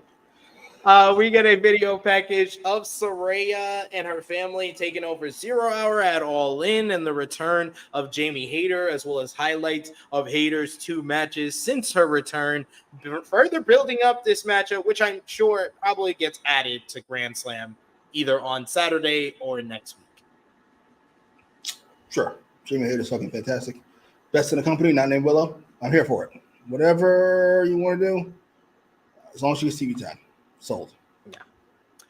Then you have Chris Jericho, Big Bill, Brian Keith of the Learning Tree. They go up against the Iron Savages, Bronson, Boulder, and Jack Jameson. Jericho is wrestling in his ruined $7,000 jacket. He slaps Boulder to start, which didn't bode well as Boulder planted him with a punch. Jericho immediately tagged in Big Bill, who had a face-off with Boulder to meet Chance. Boulder hit a corner splash, but took too long to follow, missing the second, allowing Bill to hit one of his own big boots. Brian Keith made a blind tag as Bronson was decked outside. As Jameson tagged in, we get an uppercut headbutt by Keith, who connected then with a diamond dust. Jericho made the tag after Keith pretty much had him done and came in and did the Come On Baby cover for the 1, 2, 3. I mean, that's the only part of this that popped me, that Jericho won the matchup with what was regularly just someone kicking out of that. Then you get post-match. Jericho welcomes the crowd and talks about his ruined 7,000 Sergio Giorni jacket. Shout out, we get there, which is why he stole Orange Cassidy's backpack. Inside, it wasn't the $7,000, but instead it was a picture of the Best Friends and Chris Statlander. Jericho said that Cassidy is still obsessed with friendship, but Jericho said that there are no friends in wrestling, and if he thinks he has friends, he's probably just being used. Big Bill kind of gave him a look like, oh, I thought we were friends. He says, pull your hands out of your pockets and head out of your ass and pay him the money. This leads to Orange Cassidy backstage being shown on the Contron. He says that he doesn't have all of Jericho's cash, but he says that his boys have the rest of the money with them. We see the conglomerations, Mark Briscoe and Kyle O'Reilly. They are shown in a backhoe, and they pull the backhoe up to Jericho's blue convertible, and then they pour what's apparently $7,000 worth of pennies into Jericho's Bentley convertible. As Cassidy then tosses in $1 to make it exact, Jericho was furious, but it didn't even look like his fucking car was damaged in the least bit. He just has change all in his car. That's it. That was the setup. That was the setup and delivery for the tease of the convertible. Might have been the worst payoff. That might have been the worst payoff for a destruction of any type of vehicle in professional wrestling history.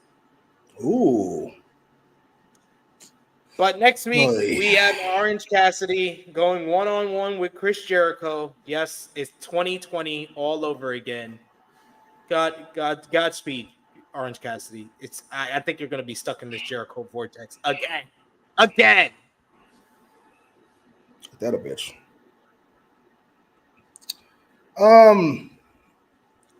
Everything you just said is the first time I heard it / watched it. Kendrick dropped right before this match, so I was What did you think about the new song? It's good. It's closer to like 616 or Meet the Grams than anything regular people get excited about. But I love Kendrick threatening the whole industry. I'm here for that general idea that we'd rather see. He's legit sounds mad that he has to share the earth with people who are not really rappers. Here for it. Sold. I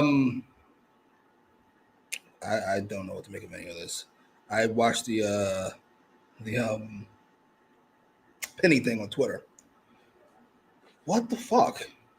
Who thought that was a good idea? That may actually be $7,000 worth of pennies, but it just doesn't look impressive. It just doesn't look cool, interesting.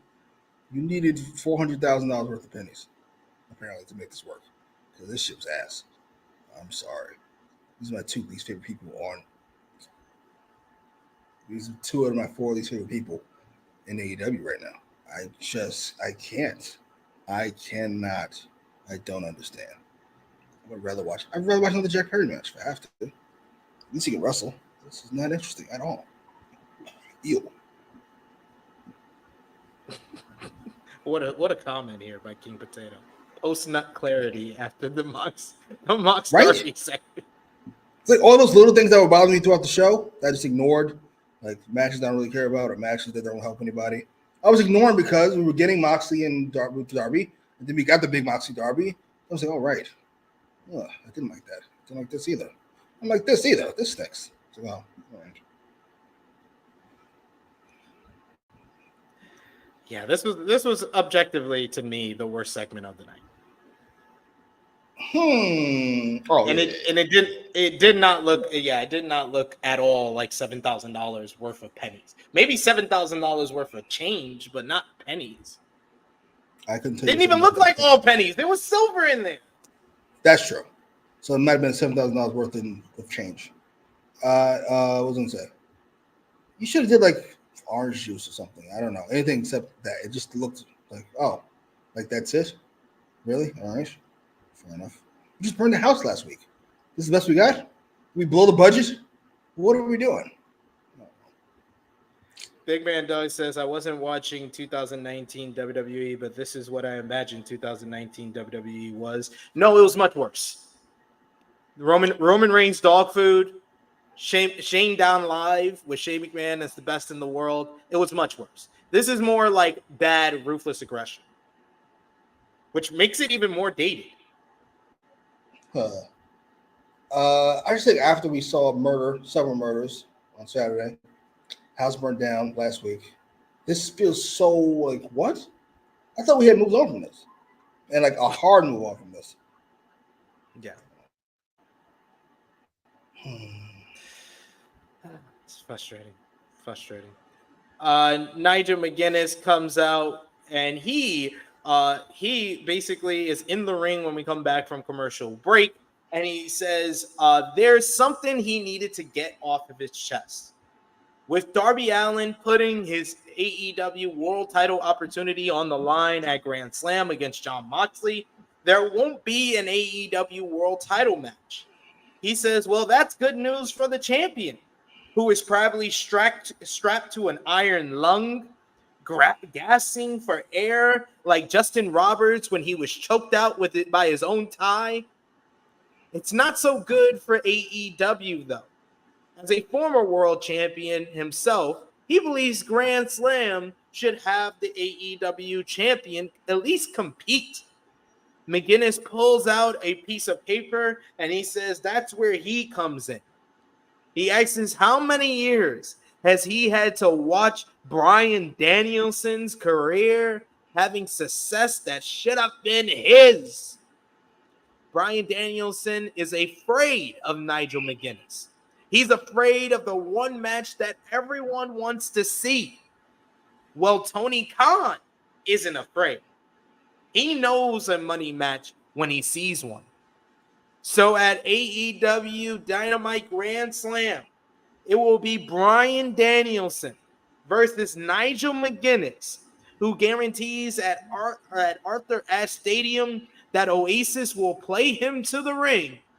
But will Danielson join him with the final countdown, or will it be the final match of the American Coward? Balls in Danielson's court.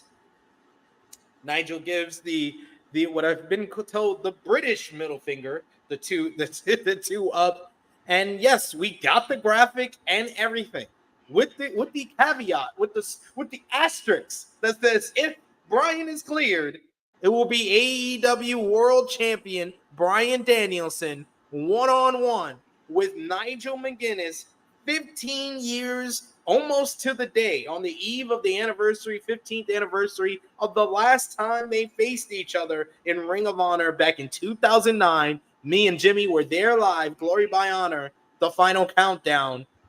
It will be Bryan Nigel once again in New York City. I really enjoyed the promo by Nigel McGinnis. He sold me on the matchup, and I got the instant kind of hype of like, oh wow, we're finally gonna get the match I've been asking for so long with Nigel talking shit about him. But then as I thought about it more, I was like, well, goddamn, that makes everything that Darby and Moxley did not make any much sense. Because why isn't Darby Allin getting his AEW World Title match if the AEW World Champion is not indisposed? Did Moxley just lie to him? And Darby's gonna look like a dumb baby face? Yeah, this is a wild idea. I don't know if there's a good way to do this, but the good way to do this is to have Nigel challenge Bryan, knowing that Bryan isn't cleared, and basically get you can advertise it that Nigel McGinnis has challenged Bryan Danielson for the match he's been wanting all this time. But you cannot have Tony Khan, who just signed off on Darby Allin versus Jon Moxley, despite Darby Allin having the title shot. And if you want to go all the way back, how you fix this from all the way back, not just this week, how you fix this from the beginning. You made the Royal Rampage for an AEW World Title match at Grand Slam. Why couldn't it just be for an AEW World Title match? You specifically said, huh? You already have that. You already have that. That's Christian. What? Yeah, I know. But it could have been for a future AEW World Title match, not a guaranteed one, not a cash-in one. A future AEW World Championship matchup when Darby chooses it. Darby could have chose Grand Slam or Wrestle Dream, whatever the case. And then Darby could defend that AEW World Championship matchup against Jon Moxley. And that further makes that whole segment make sense. From the beginning, you could have done that. But you didn't do that. You made it for the championship matchup at Grand Slam. And then you're trying to retcon it with the whole Darby and Moxley thing. And then Nigel here. My head hurts. Jimmy, what did you think about Nigel's promo and the match being made for Grand Slam? I wonder if you are too young to have watched Nigel and Dragon. Do you even know why Nigel hates Dragon at all? Do you care about this at all? Even a little bit. I'm strangely curious about this. I don't think they've even explained why Nigel hates him. Anybody. If you're not an old man like you, do you care about Nigel and Dragon? I love it. I care about it so much. Yeah, I know you're old. But I'm talking about the rest of us. We're not old. Do we? You're old too, nigga. You were there. You were sitting next to me.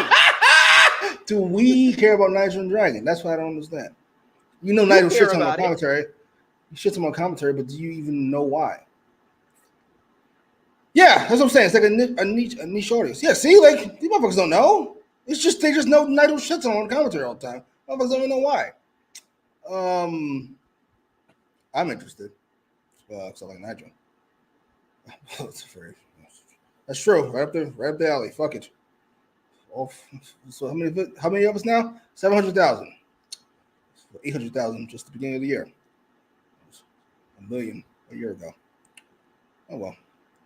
Heading in the right direction, clearly. Absolutely. This was fine. The plot holes are egregious. I feel like you don't need that much work to clean it up. I think if Moxley just says, we don't even know if Dragon's going to be available, so I want your shot. I don't like the idea of fucking just Dragon's not going to be available, so we'll fight. And then they're like, he might be available. What? That's not how that works. Not even a little bit. Kayfabe Tony Khan is the only person dumber than actually Tony Khan. That's impressive. We need a list. Kayfabe Tony Khan. They should have said Christopher Daniels made the match so we could just go down in the whole list of bad decisions by Christopher Daniels. Kayfabe Tony Khan, Kayfabe Wardlow, Kayfabe Adam Pearce. This nigga fucking Braun Strowman's being held together by duct tape. Yeah, fuck it. Have your match. Who else? Oh, Priest. Yeah, you smartened up recently, but I don't forget nothing. Fucked up a whole year. Knock it off. This is fine. This is a mess, but I'm not going to let it ruin the first hour for me. I still love the first hour, even with the silliness of it all. We got our wild Joel Pearl in the chat. Thanks for joining us today, Joel. He says, no apology yet, Joel, but you know what? We'll let it slide. I didn't forget the all-in footage, but you know what? We'll move on. Let's go. Joel says the one thing they need to do with the time until Grand Slam is to show us the ROH footage, which they own, and get fans who don't know up to speed. I agree with that. Yes. You have the footage. And do a sit-down interview with Nigel. Do a sit-down interview with Nigel next week, where he's like, we both were supposed to go to a certain company. I told the truth. Brian lied. And he went on to a successful career that I have been resentful about all this time. We have another question. We have another issue. For me, at least. I know this company doesn't much care about this, but I do. Dragon they attempted to murder him on fucking pay-per-view. His first thought should be addressing that in some way, not wrestling Nigel. So the first time we see Dragon needs to be before the Nigel match. I don't know when that is, but it clearly does. How would you do this? He was murdered by his own friends. I'm not sure I'm going to have a match with somebody else until I handle this situation. I'm sorry. You're there. You know what? Maybe Nigel and Dragon opens the show, and the BCC's not there yet. We'll go with that. Dragon cut a promo afterwards. That should probably open the show. I agree with that. So my question to you, since we're talking about Bryan Danielson, and we talked about all the people outside of Nigel, because this doesn't seem like it's announced for the AEW World Championship. Out of the people that we've named, or maybe someone else, we said Hangman Adam Page has unfinished business with Bryan because he's one of the people that stopped him from revenge on Swerve Strickland. You got Christian Cage with the guaranteed AEW World Title contract. You got Jon Moxley, who suffocated him with a plastic bag and turned on him at All Out. Darby Allin, who has a guaranteed AEW World Championship matchup as of now before Grand Slam. Who do you think, out of those people or anyone else, should be the person who dethrones Bryan Danielson and retire them from his full-time career as a professional wrestler? Oy, right, forgot about that added stipulation. Oy. Under those circumstances, I would have it be Darby. Darby gets gets to retire Dragon. They can shake hands afterwards. Maybe they both get murdered. I'd be okay with that. My gut originally was saying Moxley for the heat, and then you do Moxley and Darby. But I think Darby proved Moxley wrong, and then Moxley having to go through him to get it. Whatever he's trying to accomplish here works better for me. So yeah, I'm going with Darby dethrones Dragon. When? I don't know. later in the year, November.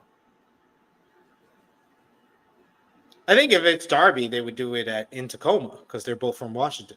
Who cares? Where was WrestleMania fucking 14 at? Boston. But we gotta wait. We can't put the bet on Austin and Boston. We gotta wait until fucking they're in Texas, so then we get to. No, nigga, the time is now. The time is more important than whatever the fuck. It's Seattle. Who cares? They don't deserve anything nice. No disrespect to Seattle.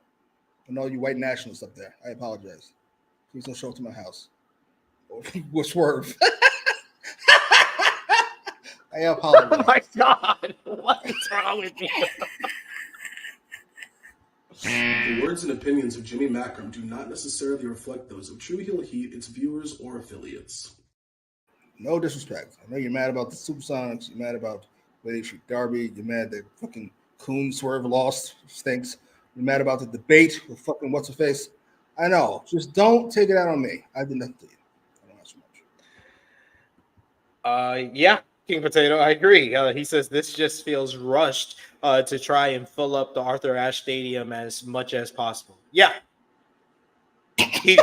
Tony Khan thinks that Nigel and Dragon, because it's a match that, yes, a lot of AEW fans who are also Ring of Honor fans are way back. And it is a niche audience, but it is an audience nonetheless. And they're probably still alive and were there in 2009 like me and would want to go to Arthur Ashe Stadium.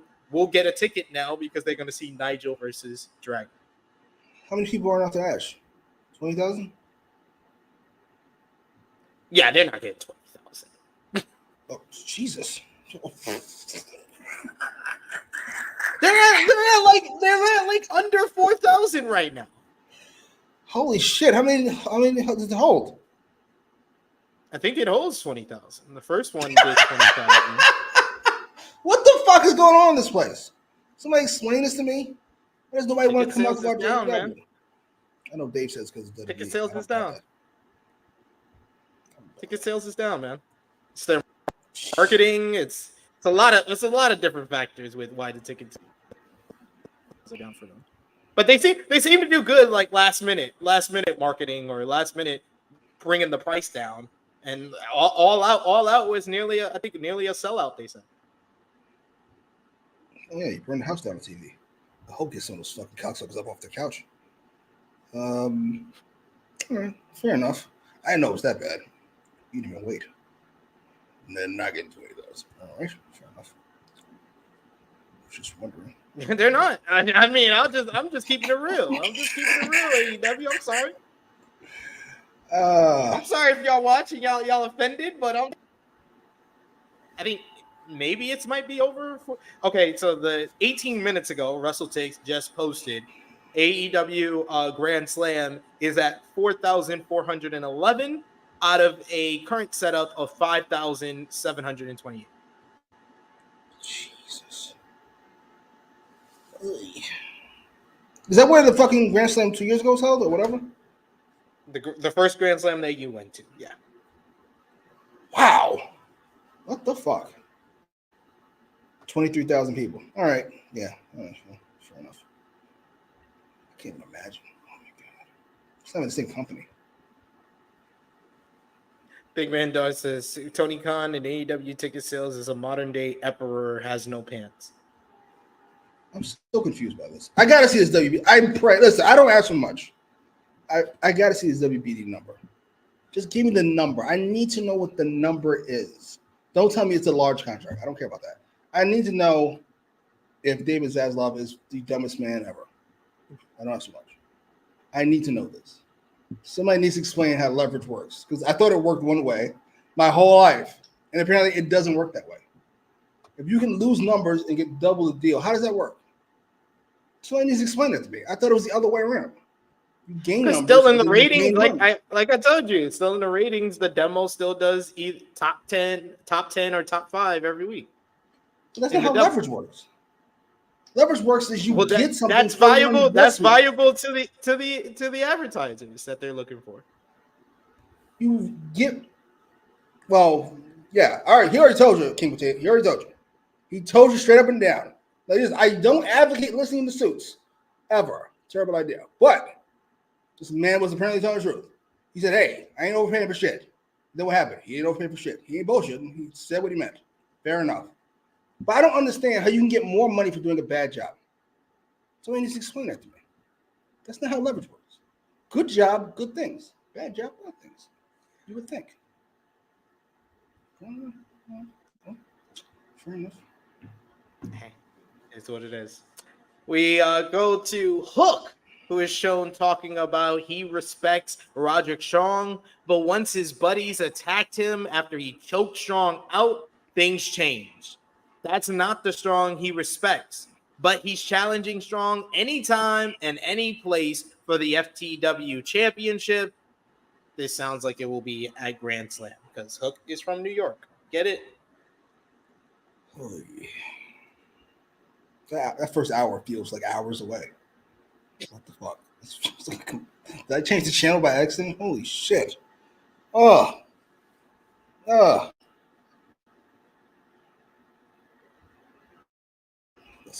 right, let's talk about the main event of this show. It was the first ever Tag Team Casino Gauntlet matchup. The Young Bucks came out on stage and sat on stage to watch this matchup. We get the first entrant is former two-time AEW World Tag Team Champions Dax Harwood, Cash Wheeler, FTR.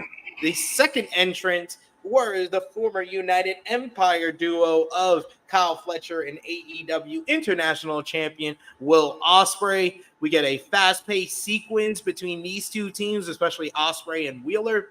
Ospreay tried a Hurricane Rana, but was launched in the air by Wheeler, before being caught by Dax, who he had a bounce-back powerbomb, was stacking Ospreay pretty bad on his hurt neck. Fletcher hit a Michinoku driver on Harwood before Ospreay moonsaulted off of his teammate's back for a 2 count. We get a flying lariat from Wheeler, sent Fletcher crashing outside as Harwood cut off Ospreay in the corner before hitting him with the powerplex, the superplex into the big splash. The Righteous were out in the third spot. Vincent and Dutch got absolutely no reaction, but they ran wild on everyone still in the ring before Wheeler cut them off, only to be planted with a boss man slam by Dutch and a top row senton by Vincent. Ospreay nearly caught Vincent with a Styles Clash off of slice bread, but Dutch cut him off. Half and half suplex by Fletcher, who hit a diving cutter on Dutch. The Kingdom was out next to absolutely no reaction. Matt Taven and Mike Bennett, I liked them, but they didn't get any reaction. Immediately hit a pop-up right hand, running DVD and a knee strike on Ospreay for a 2 count before we went to commercial break. Finally, we get a tag team with a reaction here as it's the Acclaim.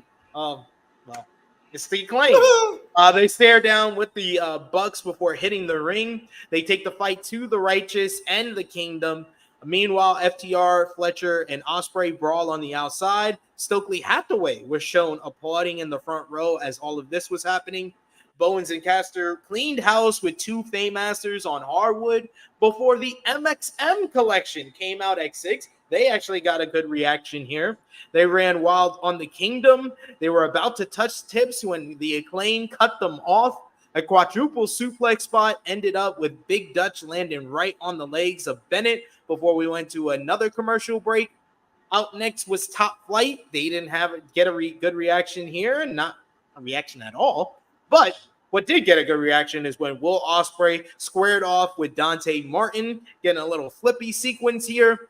Both turned on the boosters as Ospreay hit a wall rock enziguri and Dante backflipped into a head scissors. Taven flew in with a springboard boot until Fletcher turned him inside out with the lariat. Bowens hit a combo, but he turned right into a shatter machine, and literally everyone dogpiled to break up the cover. Then we get the biggest reaction of the whole entire matchup. It's for my boys, the Outriders. Truth Magnum and Turboy Floyd got a Road Warrior reaction in comparison to every other team in this matchup. A massive ovation.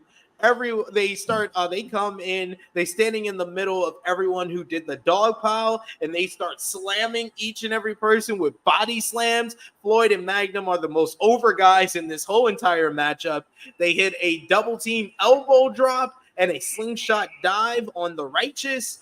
The grizzled young vets are in next. They come out as the last entrants in this casino gauntlet, but they are immediately cut off by FTR, who sprinted up the ramp and brawled with them to the backstage area, previewing their Collision tag team matchup on Saturday.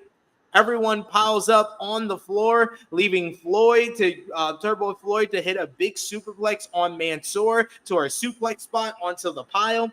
Back inside, the running double team slam nearly won for the Outrunners, but Vincent barely broke up the cover to huge boos from the fans. Darius cleared the top rope with a dive onto the pile and a shotgun dropkick back inside. Bennett with a power driver, Fletcher with a brainbuster. Dante hits a snap Hurricane Rana pin as he floats over Fletcher in the corner. He goes for his top rope crossover splash. He nearly hits it, but Fletcher gets his knees up. Ospreay comes in with a hidden blade to the back of the head, and Fletcher rolls him up for the 1-2-3.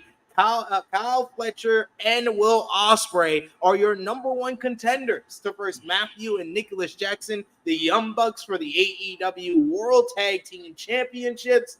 They celebrate post-match. The Bucks on the stage come down the ramp to stare down with their challengers for Grand Slam in 2 weeks' time.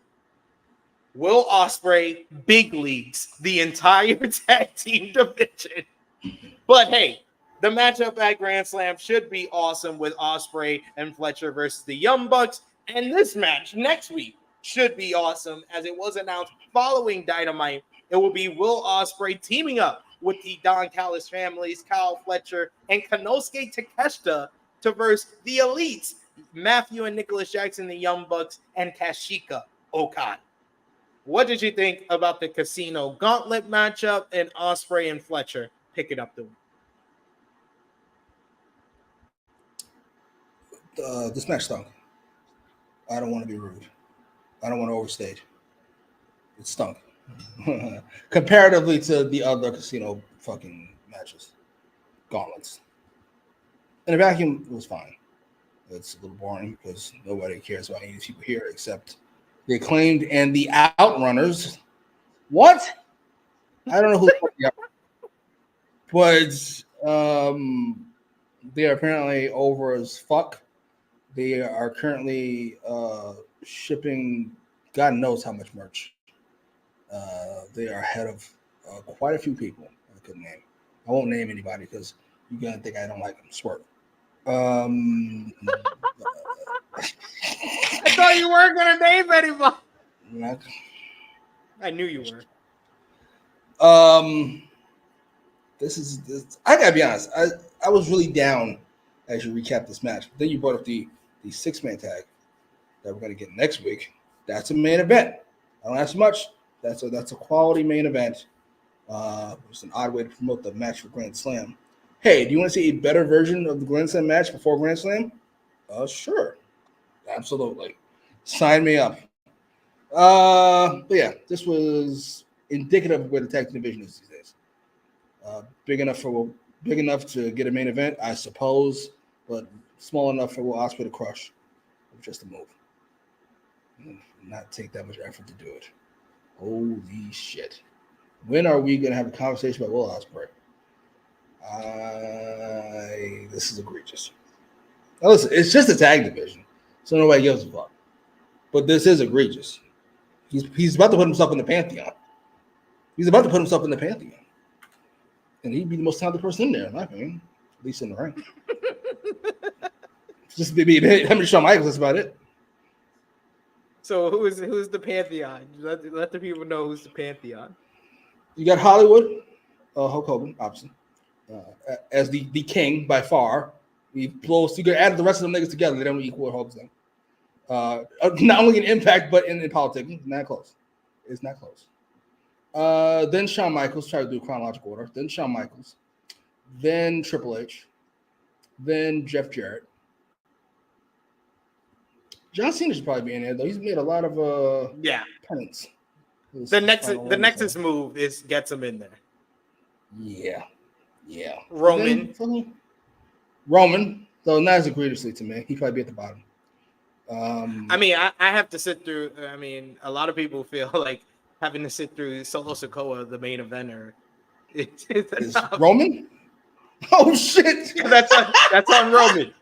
That's on Roman. Oh shit! I like Solo. He was hilarious on SmackDown Until the bell rings. Cody was like, "You deserve a title shot," and then he goes, "I'm trying to tell everybody." I was like, "Oh my god!" He pulled a Rush Hour. That's fucking fantastic. I'm trying to tell everybody. Right. That's fantastic. And then Ospreay. Ospreay's up there. This is egregious. Kyle Fletcher has already main evented Dynamite God knows how many times, egregiously.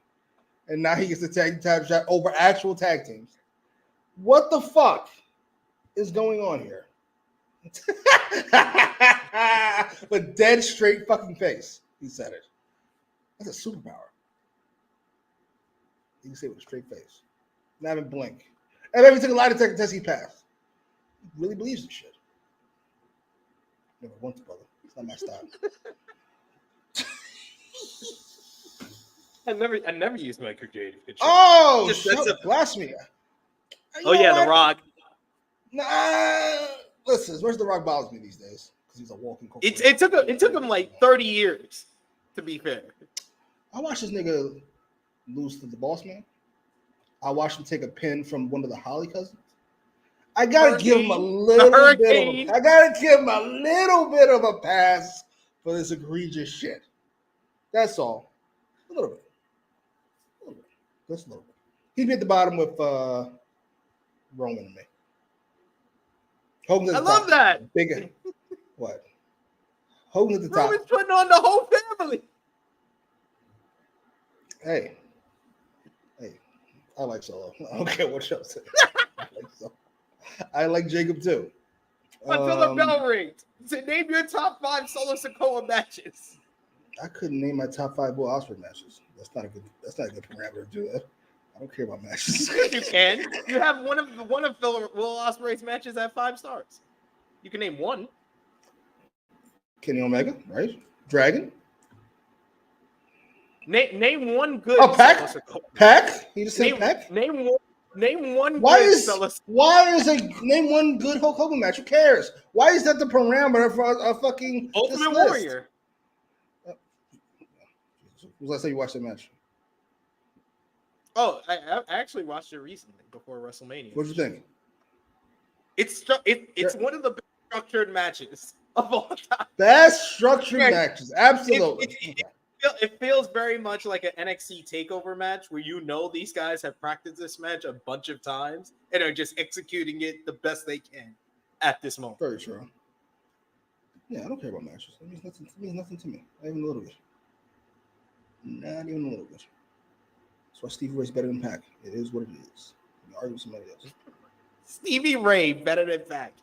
If you took anything away from this podcast, it's that Jimmy Macram views Stevie Ray higher than Pac.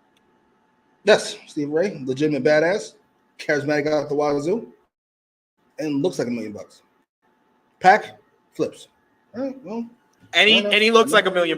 Do not say Pac does not look like $1 million. No disrespect. That's outrageous. Yes, he looks as great as. I agree. He looked great. He looks as great as somebody 4'11" can look. I've always said that. Sometimes I really hate doing this show. Sometimes I love this guy, but I hate doing this show. Let us know. Final call for super chat donations. We appreciate y'all for joining us live. Appreciate all the support.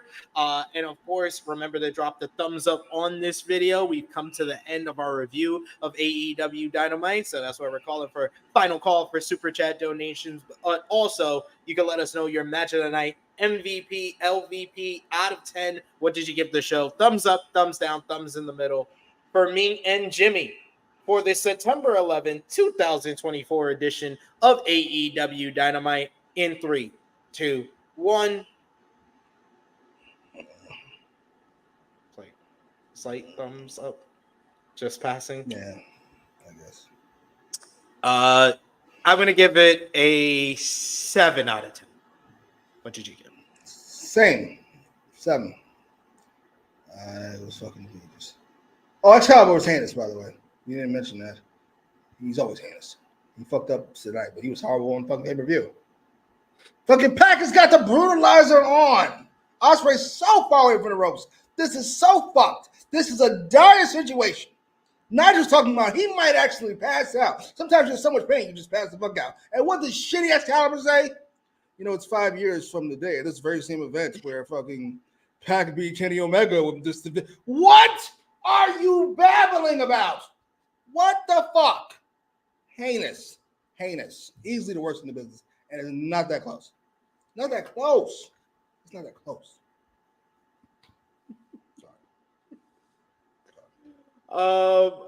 Jimmy, what was your match of the night? Jesus. Ricochet. Ricochet and Sammy. He fought Sammy. Ricochet and Sammy. I agree. Ricochet and Sammy for me. Your MVP of the show. I'm gonna go with Moxley. Love the promo in the beginning. Love the vibes he gave during the Pac promo. And I love the exchange with Darby. It was great. Gotta agree with you there as well. I'm going with Jon Moxley. Jon Moxley is an easy MVP of this episode. He had the great promo at the beginning, like you said, the great stuff with him and Darby, even the run-in, looking at the rafters. He was just great, and the character is so intriguing right now and compelling on screen. So gotta give it to Moxley. Your LVP for the show, Jimmy. Whoever booked the second half, that was ass. Good Lord. I guess it's up to Dummy. Dummy, you're up again. Sorry, I gave you. Listen, if you pull up this deal, by the way, I'm gonna stop calling you Dummy. I don't know what I'll call you. Like Tony, I suppose. But yeah. As of right now, you're just a dummy. Good Lord, this stunk. I'm gonna give it to everyone involved. No, not Big Bill or Brian Keefe. Not the collaboration. I'm gonna give it to Chris Jericho and Orange Cassidy. Ooh, that segment was horrible. Women's World. Yeah, just the title. I agree. The Women's World title too, which is now a secondary belt. Hollywood Mercedes, go ahead. No, actually, LVP. I'm gonna give it to Tony Khan because he got the whole Jericho Vortex segment was horrible, and just the logic holes of Moxley facing Darby and Nigel versus Bryan could have been avoided from this very show, but he made it worse somehow. So Tony Khan is the LVP for his booking of the show. That is all from us for another edition of AEWramble. Despite my ill feelings about this episode, always have a good time talking about it with Jimmy Macram. Jimmy, let everybody know where they can follow you on social media when they will see you again. Nah, I'm passing it. You're right, big man dogs. It is an appropriate time for me since Tony Khan is the LVP. Tony Khan! This is also on you! Because you can stop this! Where the fuck is Eddie? He's injured. Still? He's old. Yeah, he's out for the rest of the year. Jesus, what do you fuck up? His whole leg. He busted his shit on a barricade. Oh, God. Still talk. I think they're going to cast and bring him out in a wheelchair. He's the higher power. Let's go. Hey, if MJF and Swerve Strickland are getting time off, we desperately need Jay White back on the show. That's what I want to say. Is he healthy? They said he was on his way back before All In, but he wasn't clear just yet. Hey, if he's able to walk, he can cut some promos. He could be a character. Just Switchblade and Bang Bang Gang. Oh, please, yes. Thumbs up for my gold members. Come on, just give it to me. Give it to me every week, please.